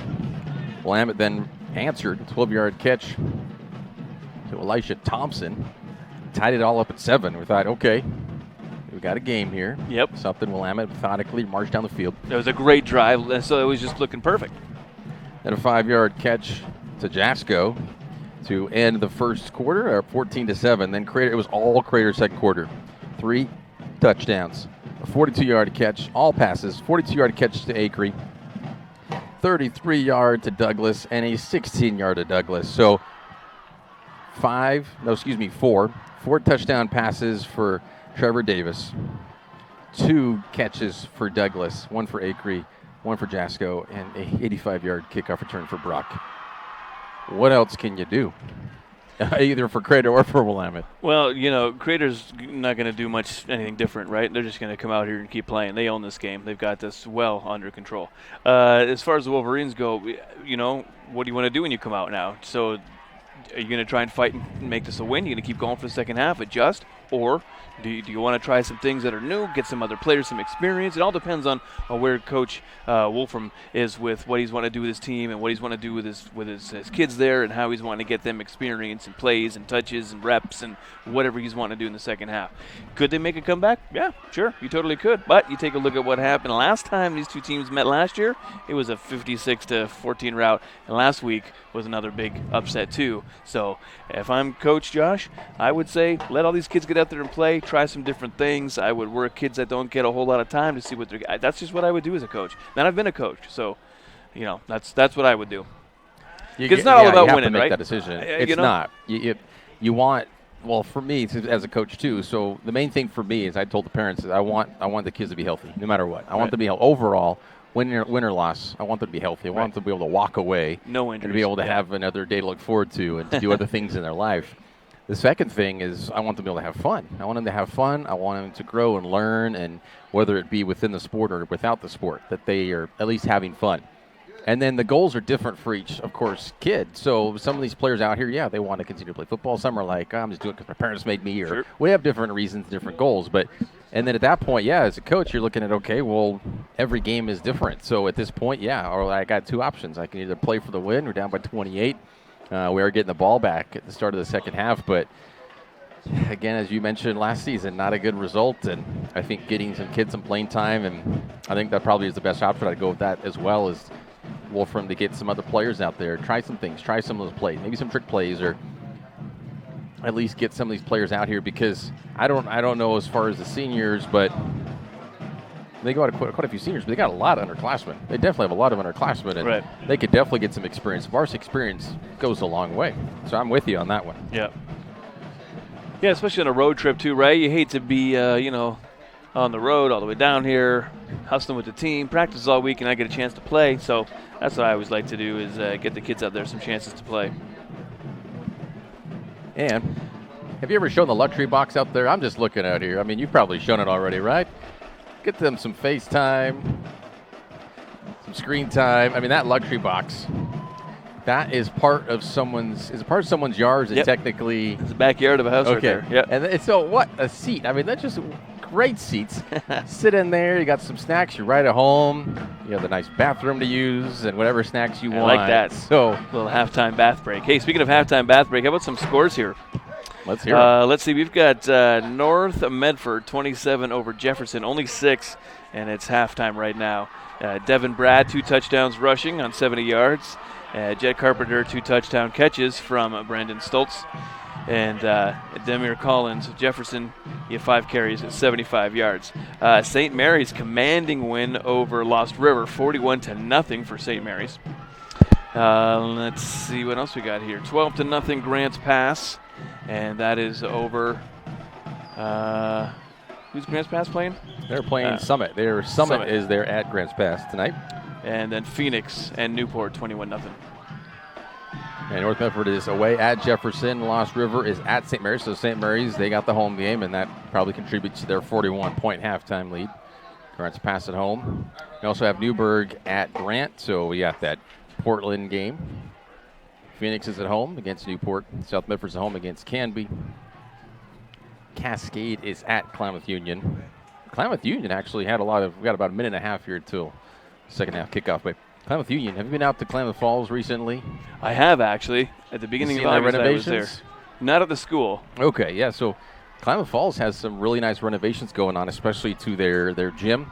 I don't know if they have any pictures posted, but they've really just overhauled their whole athletic facility there, and they got turf out there and fun little atmosphere. But I think they have the track as well. So anytime you have a track between the fans and the field, there's always that distance of separation, and it's great you have homecoming floats that come through, and you have marching bands, things like that. But I think when you get those more intimidating home crowds, you got to be right up on that field. So I think that's kind of a loss there, but that's typical of high school. You got to have a track, and that goes around it, so you're going to have that separation. But Klamath Union, I think otherwise they could have more intimidating home field advantage. A pretty cool place out there. Well, I don't know about intimidating. I don't know how intimidating the color orange is, but all the fans down there, it's all orange down there. The bright orange uniforms that the Comets are wearing today. It's it's fall colors. I love it. I love their color scheme, the black, orange, and white. The Comet cheerleaders were cheering that at the halftime here. Black, orange, white. It's Halloween in a month. Yep. A month and a half. We got a month and a half still, but we're already halfway through September. Yeah, so a month from now, basically middle of October, the 18th, there we'll have Ashland here. That'll be the homecoming game for the Comets. And next week, Thurston. Now, that's going to be a great matchup. Thurston 2-0. I'm not sure what their scores or their game has been like yet tonight. Might try and see if we can find some updates on that one, but definitely that is going to be a match. I bet Thurston's probably going to take a win this evening. So we got two teams coming next week. They're both going to be 2-0, and someone is going to be going home disappointed. So definitely, I know we've got still another half of this game here, but looking forward to next week as well. See if I can find those live scores, because yes, that game is live. We had also other games going on: Redmond, Eagle Point, and in the league, Churchill playing Wilsonville. And in 2 weeks' time, North Bend, they're playing North Eugene tonight. We'll be up in North Bend.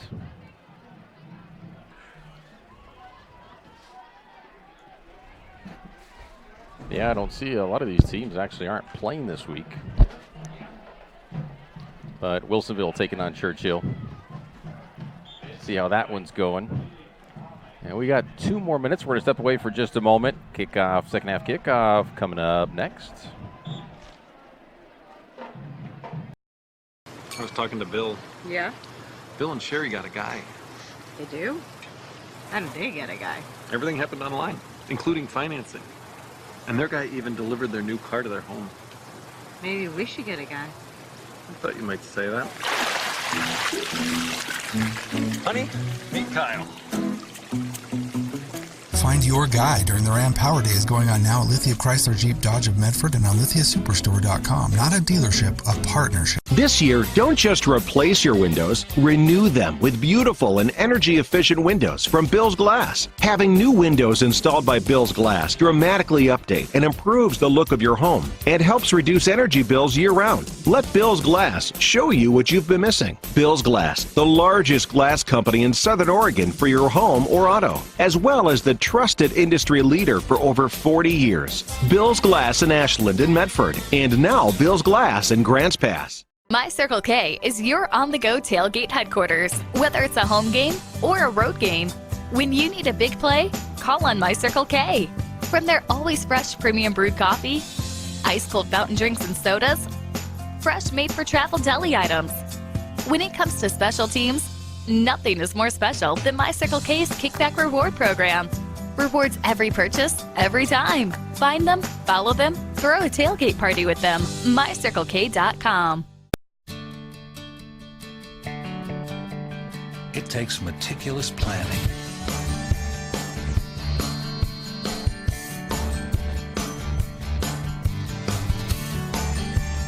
continuous monitoring, and forward thinking to deliver the perfect 3-egg omelet.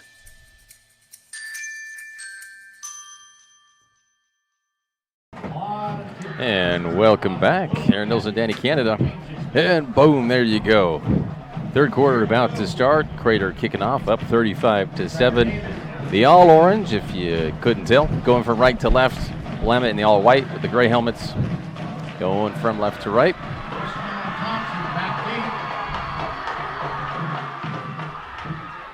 Here we go. Start of the third quarter.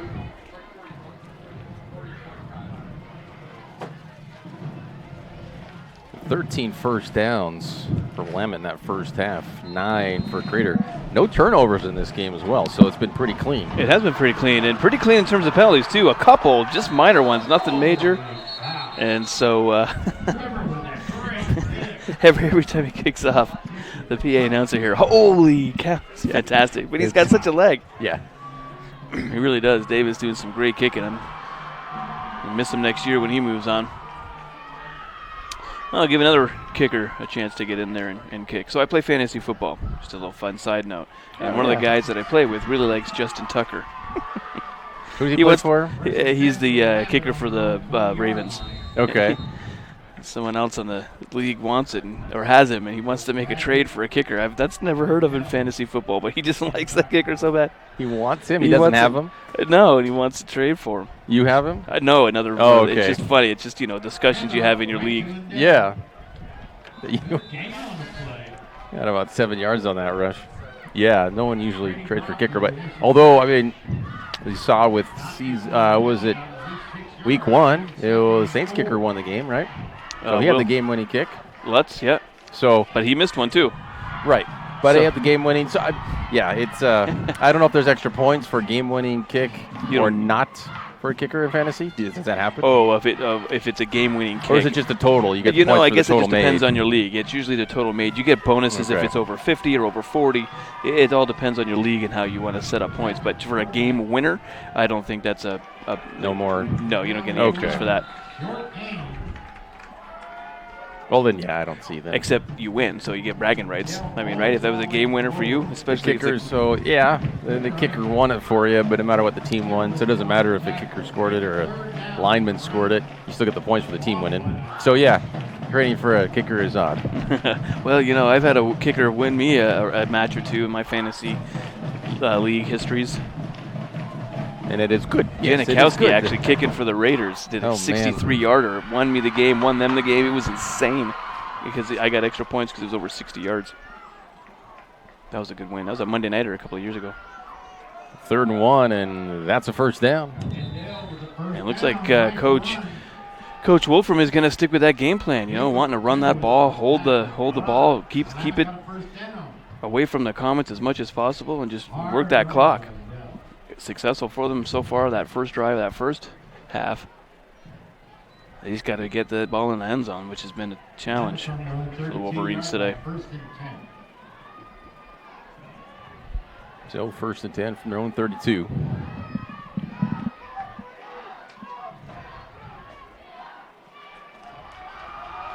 Kirkpatrick got nobody, has to throw it out.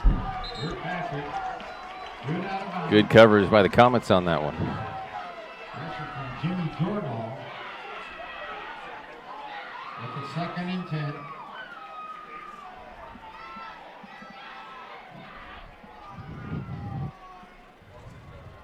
No more score updates, right? Nope, no more score updates. Not for yet. I think we were ahead of most of the other games in terms of timing, This was a pretty good running game. It wasn't a lot of clock stoppage. I think we get some of those rolling. They're probably still all in their halftime. Got 10 minutes left in this 3rd quarter. Fumbled snap there. All the snap. They'll bring up a 3rd down. Unfortunate error there for the Wolverines. Awesome. Miss snap. Backed up to their own 27 now.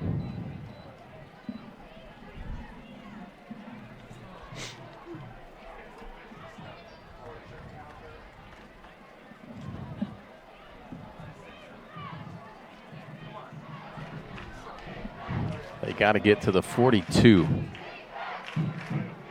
So 3rd and 15.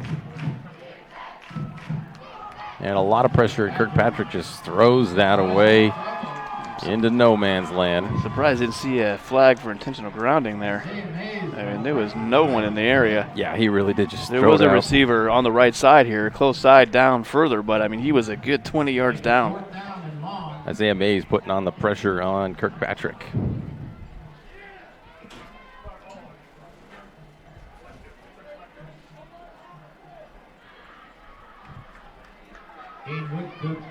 Kick.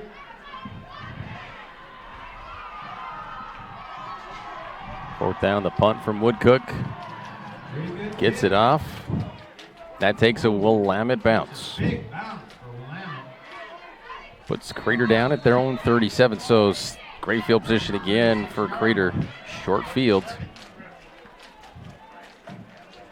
Actually, got to get those little things. Timeouts put back on. Nobody has taken any timeouts yet. So no penalties for Crater so far in this one.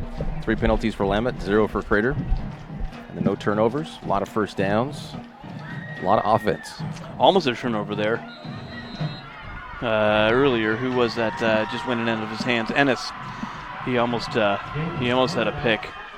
I think he was thinking pick 6, so he was looking end zone instead of looking at catching that ball, and that's how come it was just kind of in and out of his hands. Yep. He knew it too. Gave us a short pass. Now caught by Amison. Out of bounds. But that's about the closest thing we've had for a turnover. Most passes have been pretty clean and definitely no fumbles.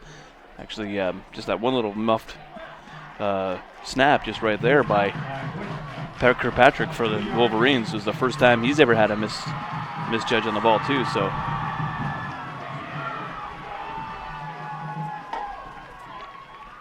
Second and 8.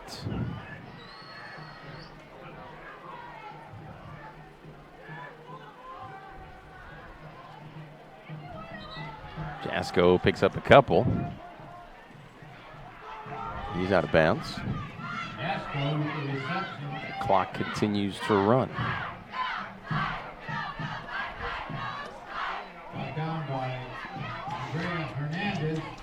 Wow, we're in the fourth quarter for Phoenix Newport. That one's moving fast. Third down as Davis rolls out to his left. That one's too high. Amison can't get that one. Can you believe it? It's a 3 and out for Crater. That's a first tonight. That is a first, and that's good coverage from Willamette. So Willamette not giving up yet. Griffin Bushnell, the lone receiver, Davis with the kick.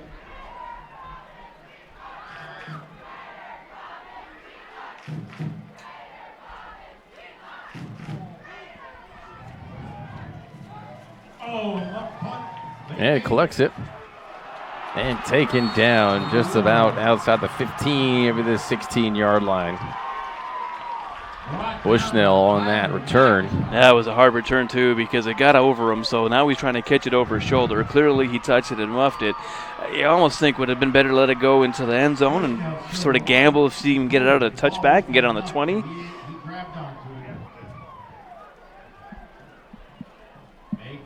But after he touched it, made that contact, and all of a sudden now it's a live ball. He can't be doing that, so. Nope. I did some kick and punt return duties, and sometimes it's tough. Yeah, it really is. It's like being an outfielder trying to gauge a fly ball, but it's so much harder because you got spin and a different size ball. It's not just the glove, you see your hands, and got people rushing in on you. That one thrown out of bounds. Yeah, you got 12 people flying at you. Exactly. Right?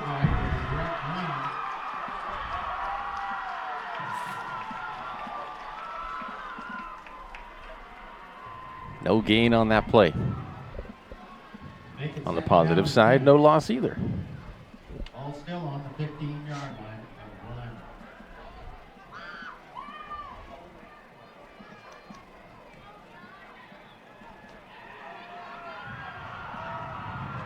And that is intercepted. And there we go. That's the first turnover. So Brady Eaton.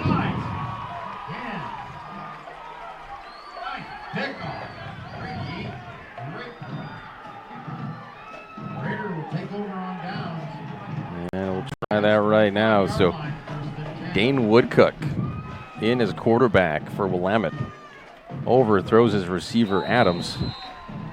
And Eaton right there to scoop it up. Great field position now. Look at that.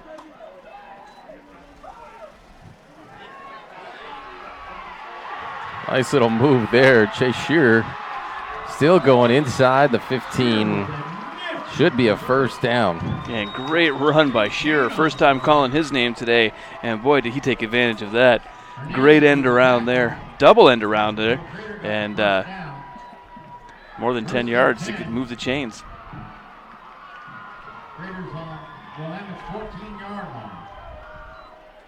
So first and 10 from the 14. And off to Acree. Acree makes one miss, two miss, three miss. Into the end zone. What do you do?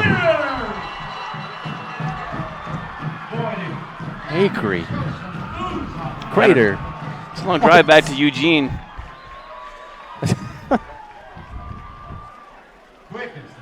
Get the kids home bed early? Tucked in bed? 11? 41-7. Sure. Yeah. I mean, we're halfway through this third quarter, so not a lot of time left. Dawson Davis holding the ball. So, Douglas, excuse me.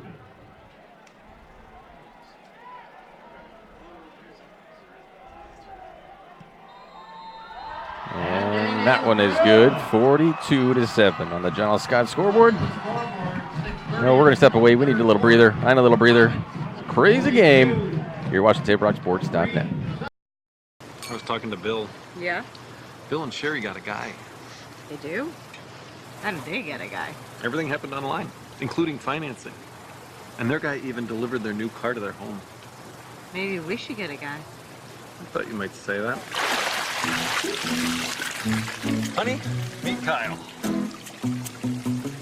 Find your guy during the Ram Power Days going on now at Lithia Chrysler Jeep Dodge of Medford and on lithiasuperstore.com. Not a dealership, a partnership. This year, don't just replace your windows, renew them with beautiful and energy-efficient windows from Bill's Glass. Having new windows installed by Bill's Glass dramatically update and improves the look of your home and helps reduce energy bills year-round. Let Bill's Glass show you what you've been missing. Bill's Glass, the largest glass company in Southern Oregon for your home or auto, as well as the trusted industry leader for over 40 years. Bill's Glass in Ashland and Medford, and now Bill's Glass in Grants Pass. Field goal.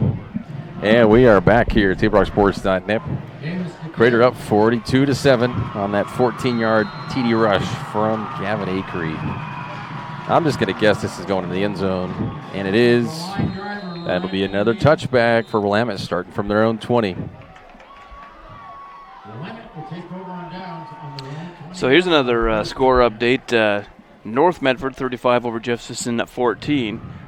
Devin Brad had a 73-yard touchdown kickoff return. That's probably starting the second half there. So North starting the second half. How Crater started the first in this one. It looks like they went for two even. They were up 27-14. Oh yeah, okay. It's like they went for two on that. Well, to get it back to they must have missed a field goal somewhere along the way, yeah? Or maybe they've had a couple field goals or an extra point. That's what I meant. Maybe they had two field goals. That would be 21-6. Yep, yeah, either way. It's always fun looking at scores and trying to figure out how they got that way and see if you're right. It's funny, but I do that watching football on Sundays. I'll see different scores and go, I wonder how they got that together. Just 19. It's good math. Good way to keep your brain working. So Kirkpatrick back in and stuffed right there. The big loss there. Colton Johnson with the handoff. They're losing about 5 on that one. Assisted by James Drew.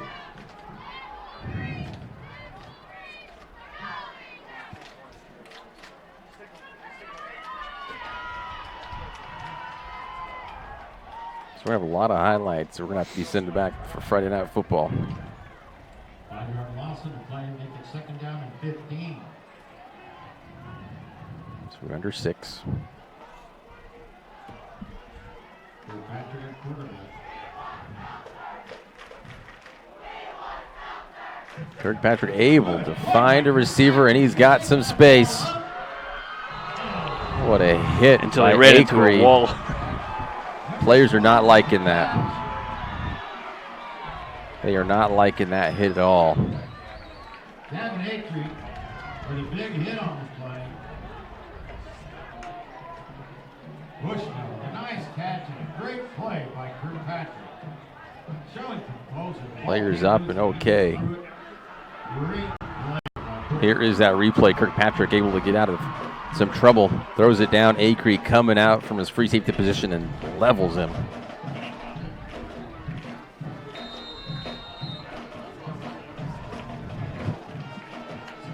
Everyone's okay. Actually, no, we do have that receiver on the ground near the 40-yard line. Didn't happen to get the number right.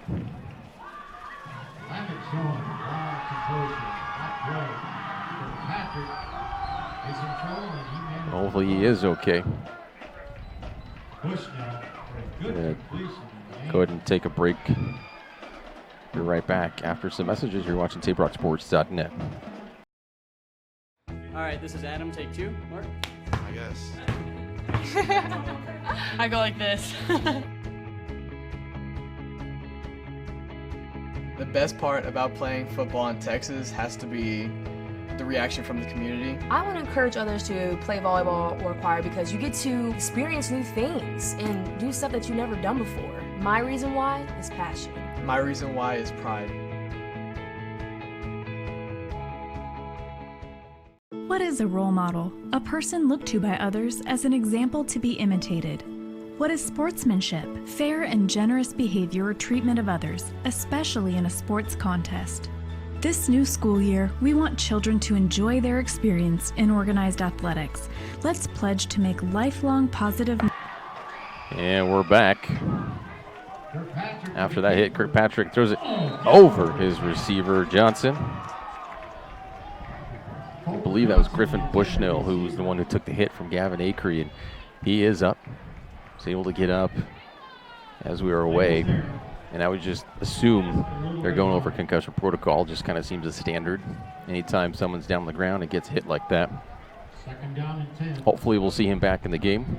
Willamette's on their own 40-yard line. I'll let you know as soon as we see him pop in.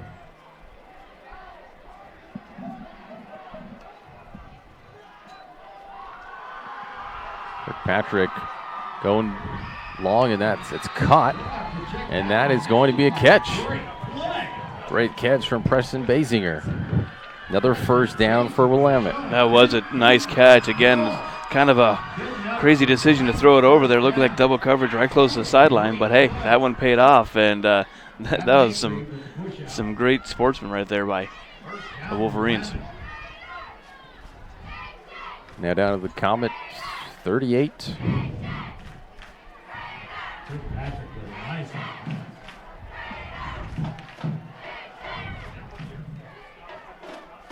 Johnson in motion.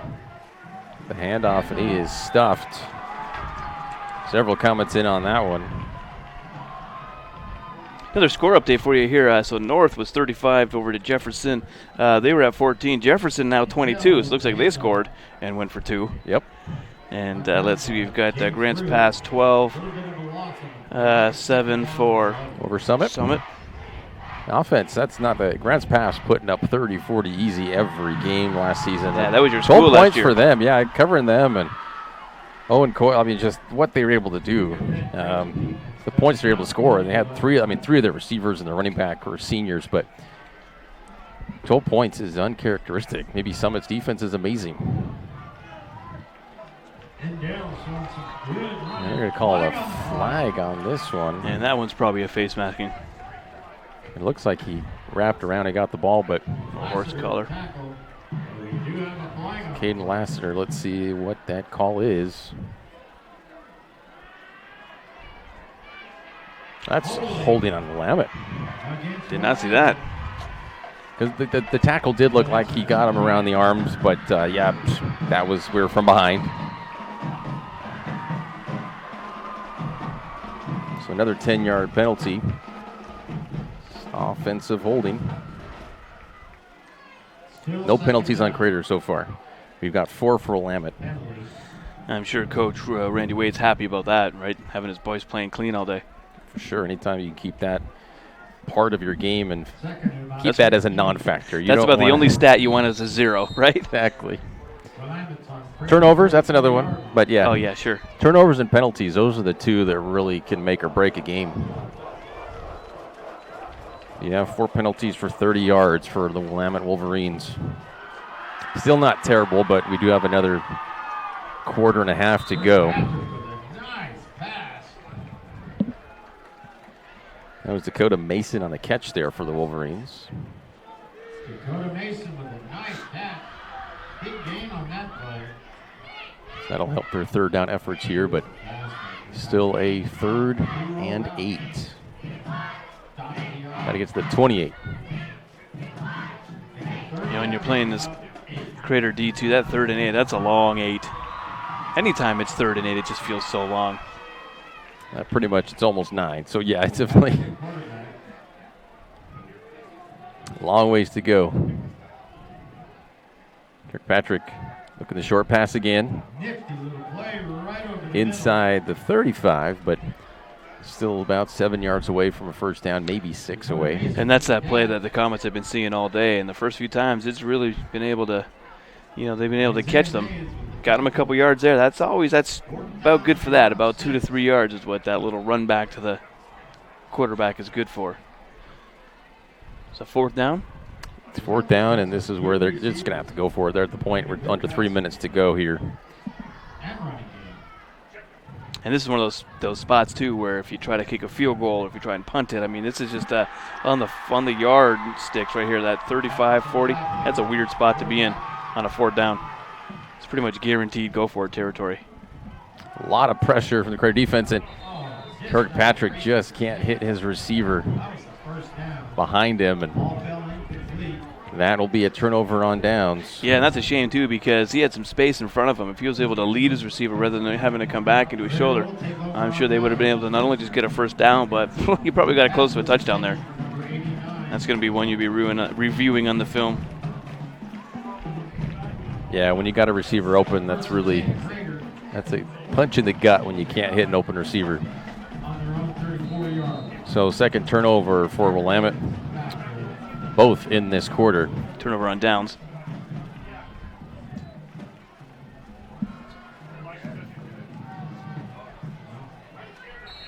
That's a correction. That was Blake Eaton, quarterback.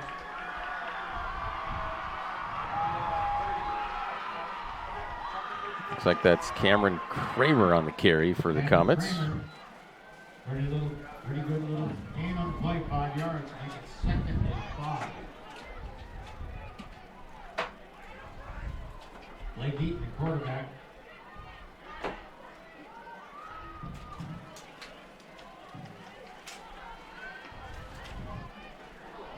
That pass well high. You haven't noticed Trevor Davis is out of this one, and Blake Eaton is in now for Crater this series. His twin brother Brady Eaton was the one with the interception.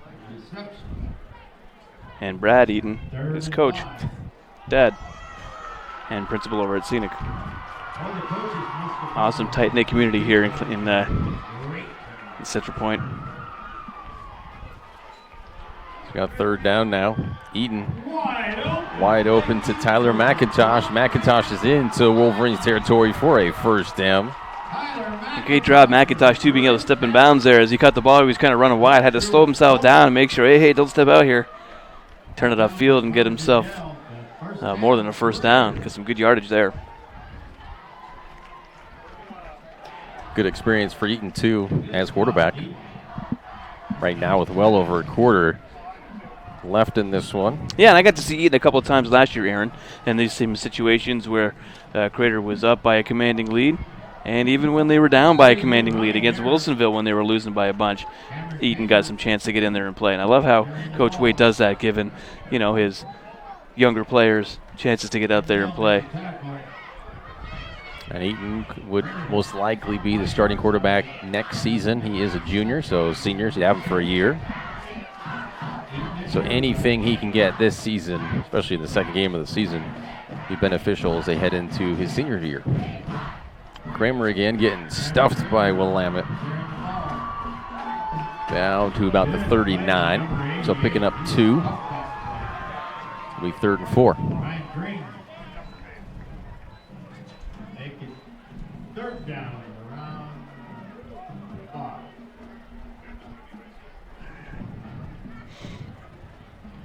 Crater on Willamette's 39-yard line. 3rd and 5.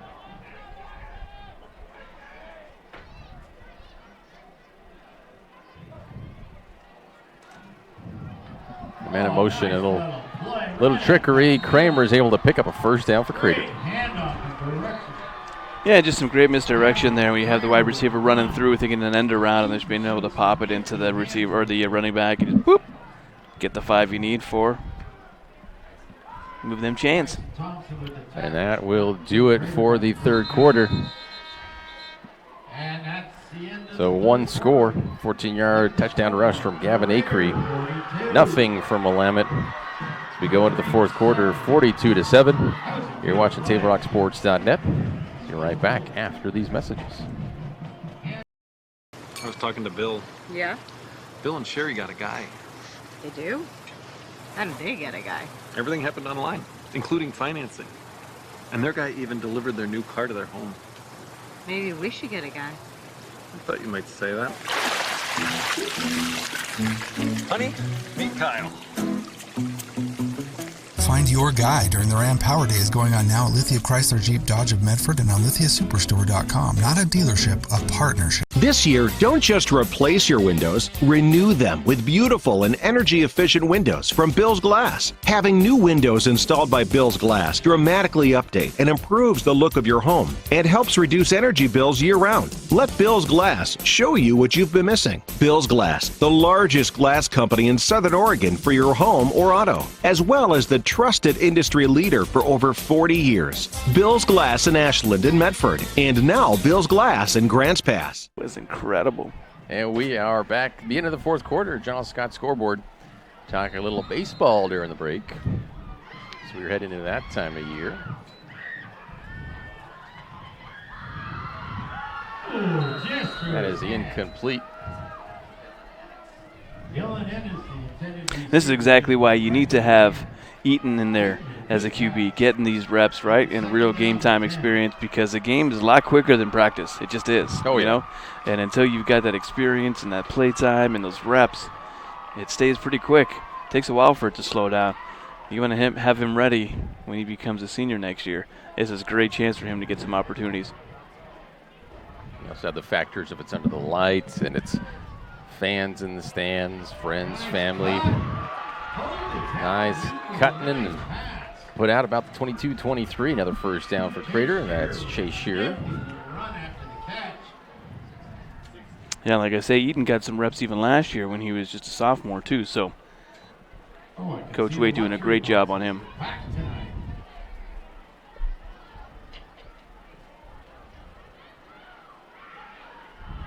And the career coaching staff giving the neener signals like this.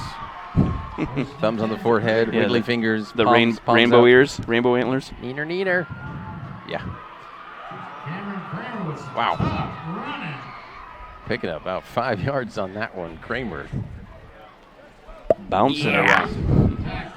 Bouncing around, bouncing around, bouncing. And no, not the Cosmo Kramer. Pretty good gain on the play, make it second down and 6.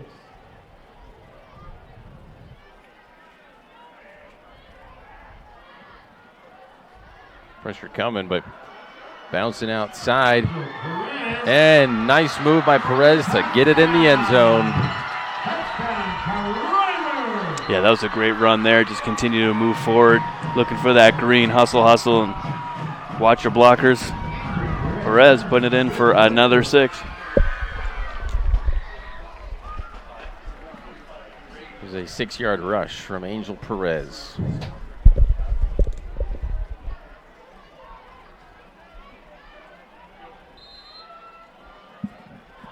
And Davis, hey, look, he's still suited up. He's on for the extra point.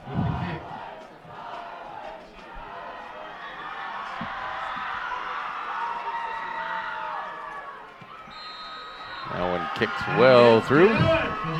That is 49-7. You see that on the John Scott scoreboard. And we got to mention the big deal tomorrow. There's some free tickets to be given out. We mentioned it early in the broadcast, but U.S. Cellular is celebrating 30 years of providing wireless service in Medford by throwing a free concert featuring Grammy Award-winning artist Macklemore. If you want tickets, U.S. Cellular will be distributing 3,500 tickets. Yes, that's 3,500 tickets on Saturday. That's tomorrow at 7 participating U.S. Cellular store locations starting at 10 a.m. So, if you're interested, head on over to uscellularcelebrates.com for store locations and details. That's uscellularcelebrates.com. Tickets will be given out on a first-come, first-served basis while supplies last. Only 2 general admission tickets per person. You must be 16 years or older. So, you got a family of 8. You can't send your 10-year-old just to go, you know what, you go wait in line. Oh, man, that's like the good old days. Remember you could send your kids to the store to buy a pack of smokes back in the day? You probably can still somewhere, but for just these not America. tickets, yes. Just not America. But well, probably some parts of America you probably still can. But that's not here nor there. This is 3,500 free tickets, 2 per person, 16 or older. You know what? If you're 15, I don't know if they will check you. We'll see. But no matter what, just make sure you're 16. I don't know. Some of these football players look like they could be 21. They do. This is inbounds, in play. Davis maybe wanted his kickoff team to get a little action, so he decided to keep it in the inbounds and in front of the end zone.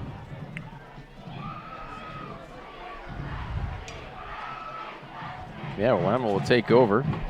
10:40 to go in this one. We're now at the 9 o'clock hour.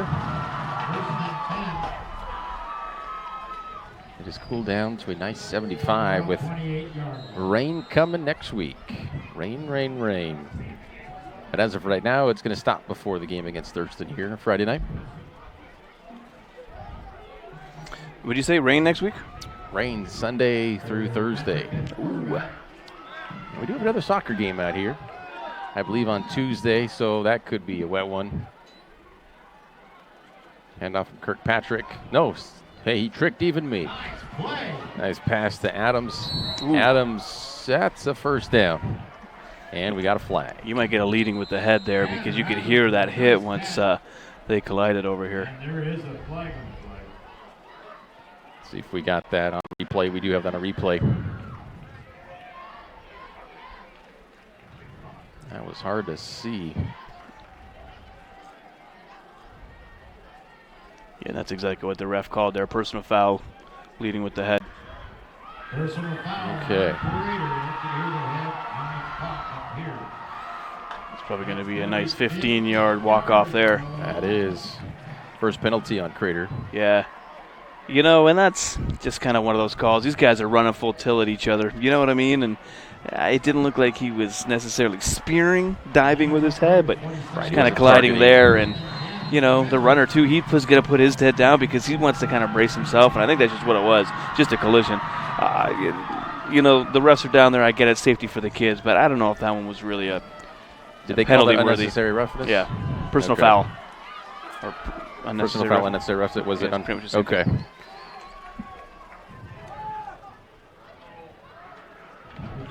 And then he did this. Brady Dirksen on there. Huh. Yeah. Okay, so something with the head. That right, so personal foul, right? Personal foul. Defense. Head. We're trying to dissect the ref. Yeah, the codes calls here. Are some new calls and things I haven't seen before, so we'll call it unnecessary roughness. That covers it. But yeah, the first penalty on Crater tonight. Got a second down here in Comets territory. Another handoff. Derrickson, the sophomore. Derrickson with the carry. With the tackle. Makes it 3rd down and 5. Willamette's on Crater's 42-yard line.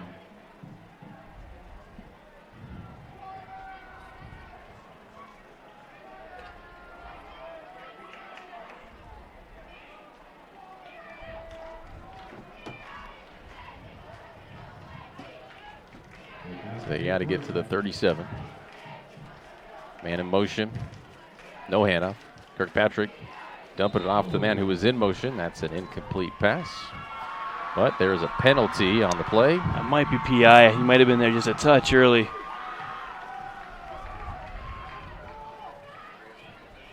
I know the call for that. Appears to be a flag on the play.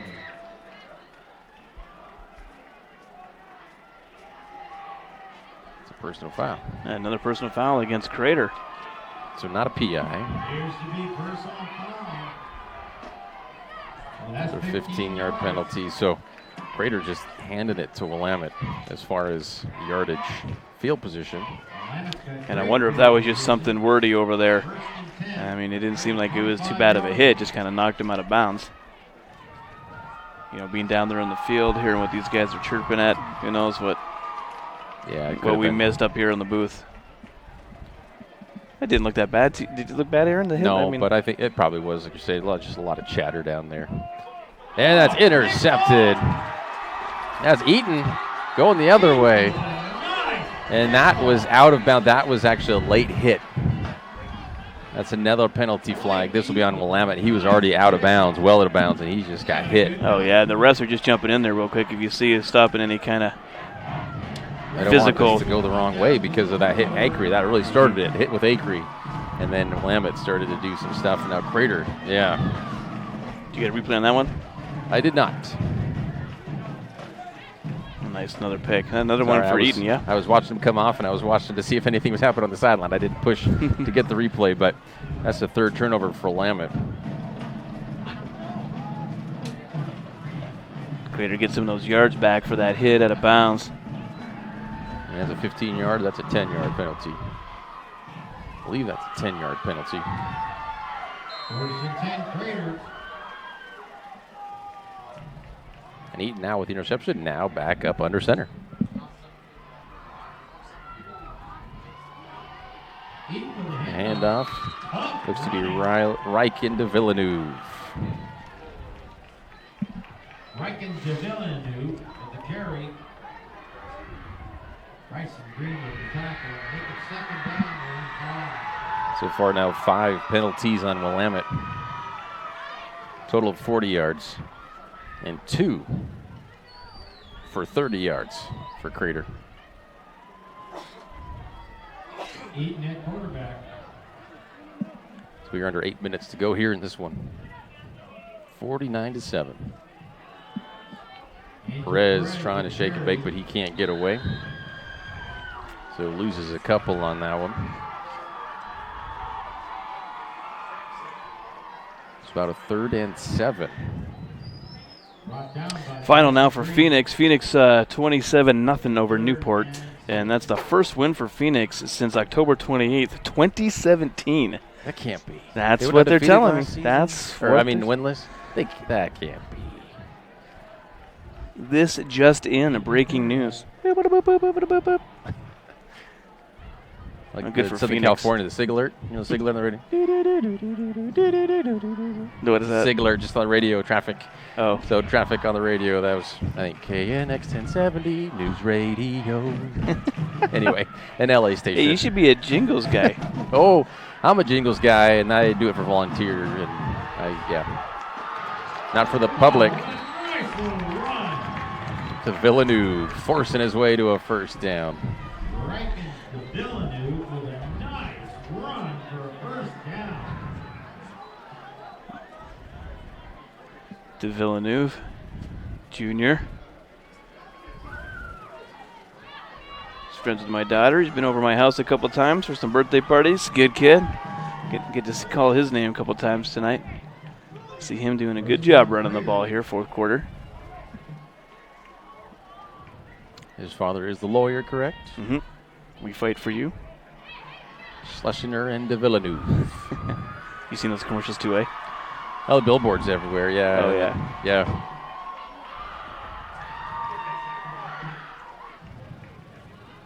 Perez also making some nice cuts and down to another Crater first down. And Perez got himself in the end zone once already this evening with a nice run similar to that. A little juking. What do you call shaking and baking? A little shake and bake. Got a shake and bake. Bobby. What's his name? Talladega Nights. Ricky Bobby. Ricky Bobby. Ricky Bobby. A little shake and bake. Formula E. There's a cougar in that car. Look at him.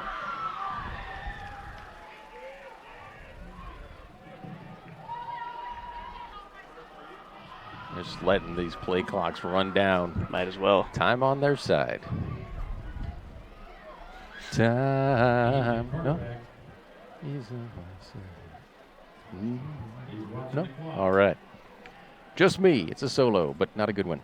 Oh, hit, but still up to Villeneuve. And hey, he gets a yard or two. But that was a good hit. Johnson Lynn.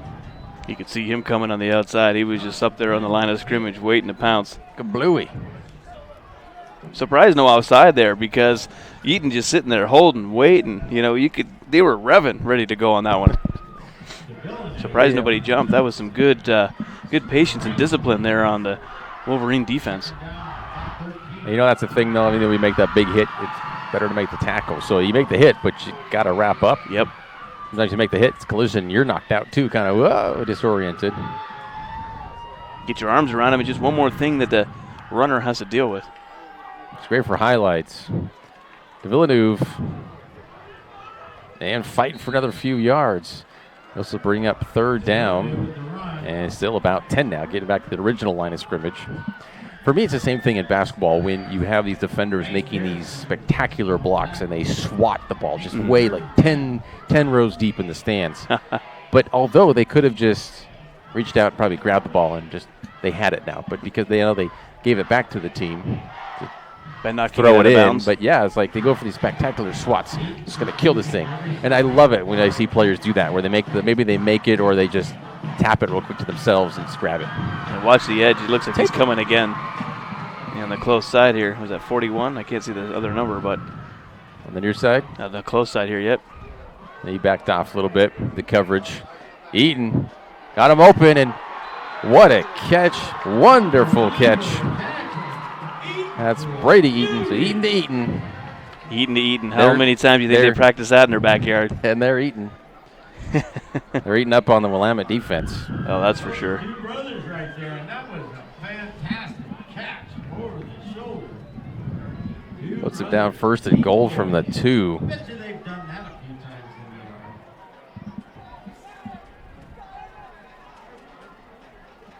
Of course, when you're playing in your backyard, it's always the Super Bowl, right? And you're down by 7. Got to go for 2, right? Yeah. 2 seconds left on the clock. 2 minutes left. Jump by 6. We got this.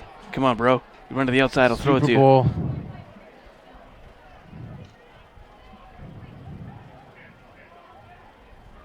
Letting this clock run down again. But hey, first and goal from the 2. They can. Well, they put it in here. We're going to be in mercy clock. We'll be over that 45-point rule. And Perez is in. That is another touchdown. It is now 55-7. Good, consistent drive.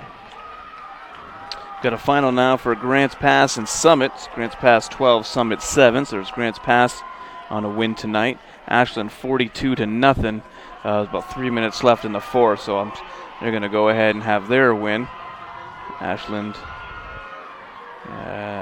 playing Springfield. So there you go. There's some finals. Ashland win, Phoenix win, and the Grants Pass win so far tonight here. Southern Oregon teams. And Davis makes that one as well. 56-7. We are, yes, in the mercy rule, which means I believe the clock is going to continue to run once it gets going. We only got 2:45 left anyway. I'll update that for you.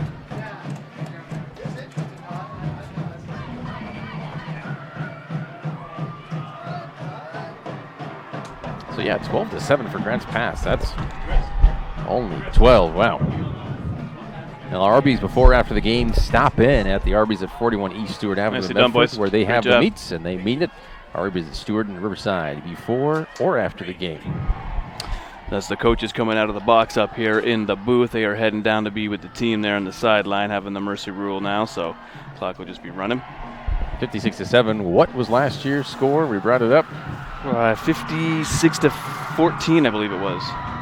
So they're right there. 58-14.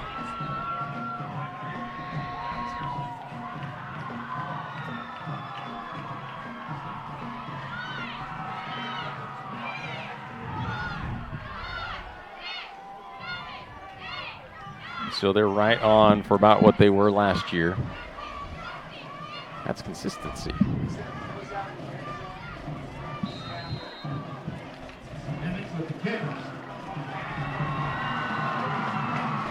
That one stays in.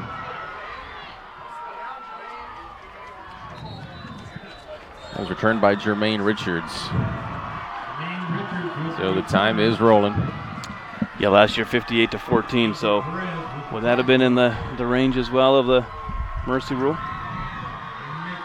44. So, just 1 point off. 1 point off. 45 we heard was the mercy rule.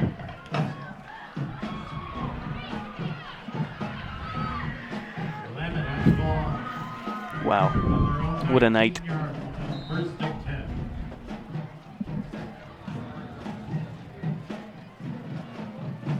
So it looks like we got a backup here for Willamette.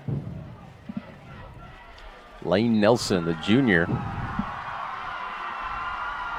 Kirkpatrick, also a junior. Starting QB. Dylan Butler with the run.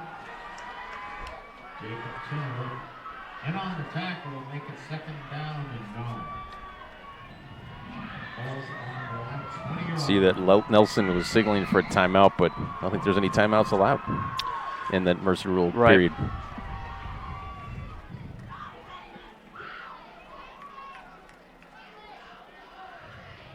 So he's got a minute and a half left to get some more plays in here. That rush, Lassiter.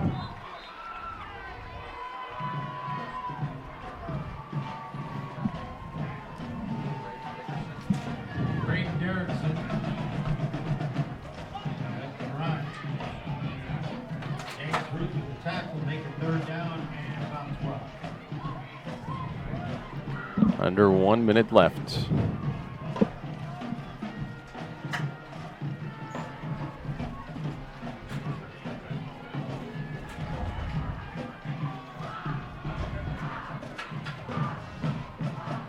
Great offense, great defense. See, when you got great players playing, great plays, great players making great plays, you got great football. It's great football. When you got good players playing good, it's good football. Good players making good plays is good football. Oh, and that's another interception. Eaton again. Eaton wants that 6. Oh, yeah, he does. 2 yards away. Oh, so close. Jeez. Well, that does it for you.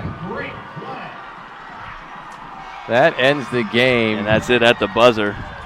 56-7 is your final on the John L. Scott scoreboard. Oh, you just see that. Eaton wanted that so bad. What a great way to end it, too, on an interception.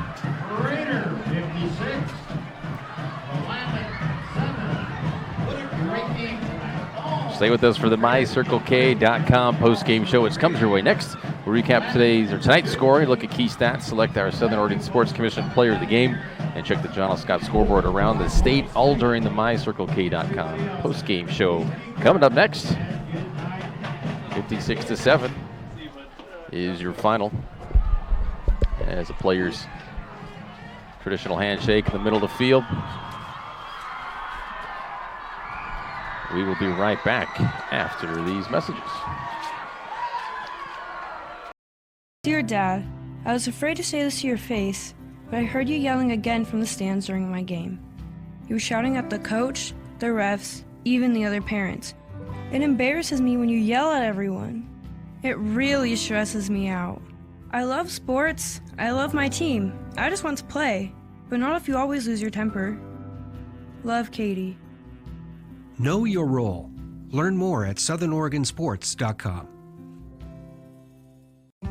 There's a time machine, not so far away, that takes you back to a world just a few streets wide, where wonder rules the day and families are transformed, from the smallest bug-eyed explorer to that surliest know-it-all. So dive into the past and let them see the world through a simpler lens called Southern Oregon. Their adventure begins when you travel Medford. Hello, I'm Lennox Scott, Chairman and CEO of John O. Scott Real Estate. In 1931, my grandfather started John O. Scott Real Estate. I would like to take a moment to thank you for your trust in allowing us to serve your real estate needs. Helping you realize your home ownership dreams is why we do what we do. But one thing is clear, it takes place one client at a time, each individual buyer or seller, because at the end of the day, it comes down to you. The past few years have been an incredible time of growth for us. We now have over 110 offices and more than 3,000 broker associates in the states of Washington, Oregon, Idaho, and California. But our higher purpose is living life as a contribution.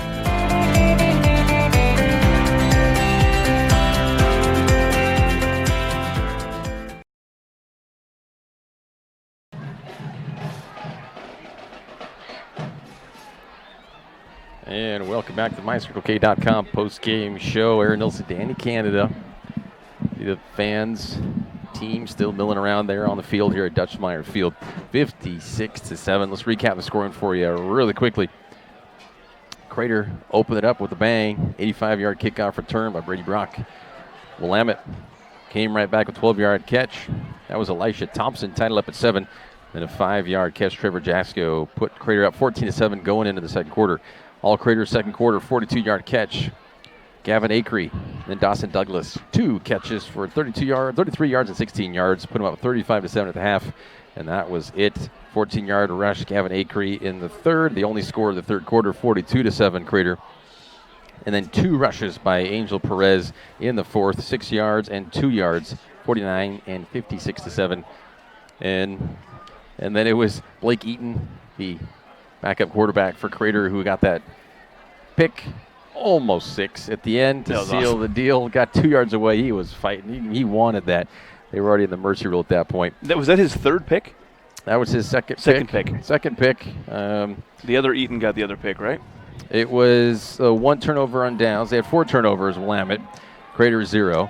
But yes, 4 turnovers. They had 2 interceptions by Blake Eaton, 1 by Brady. Yeah, there it is.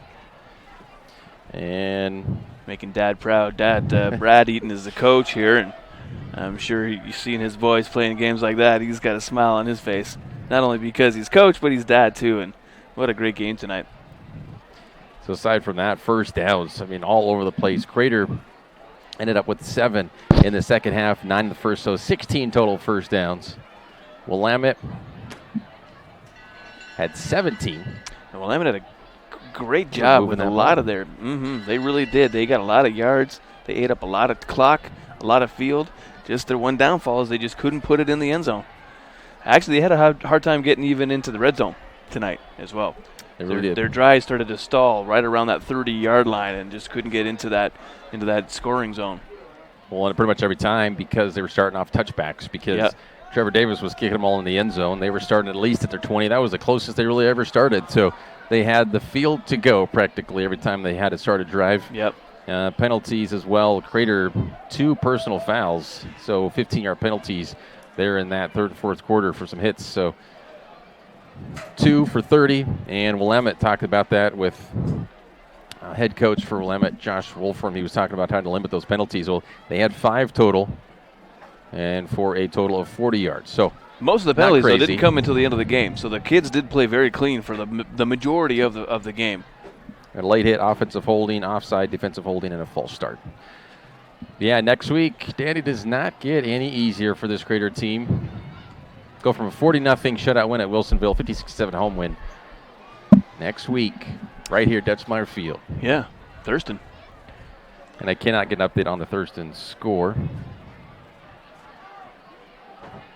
So, unfortunately, don't have the scores for that. They have not updated on OSAA or on Oregon Live, but we can at least fill in. So Ashland beating Springfield 49-zip. Ashland's going to be another game coming up in a few weeks. Grants Pass 12-7, Phoenix 27-0. North was up 42-22 at the end of 3. South was up 16-13. Yeah, well, Thurston's playing Shelton today. Last week they played Churchill and they won 55-0. So they're in that same class as the Comets here. High-scoring, high-powered offense, strong D. It's going to be a totally different world next week when those two teams collide here at Dutchmeyer Field. I'm very excited for that one.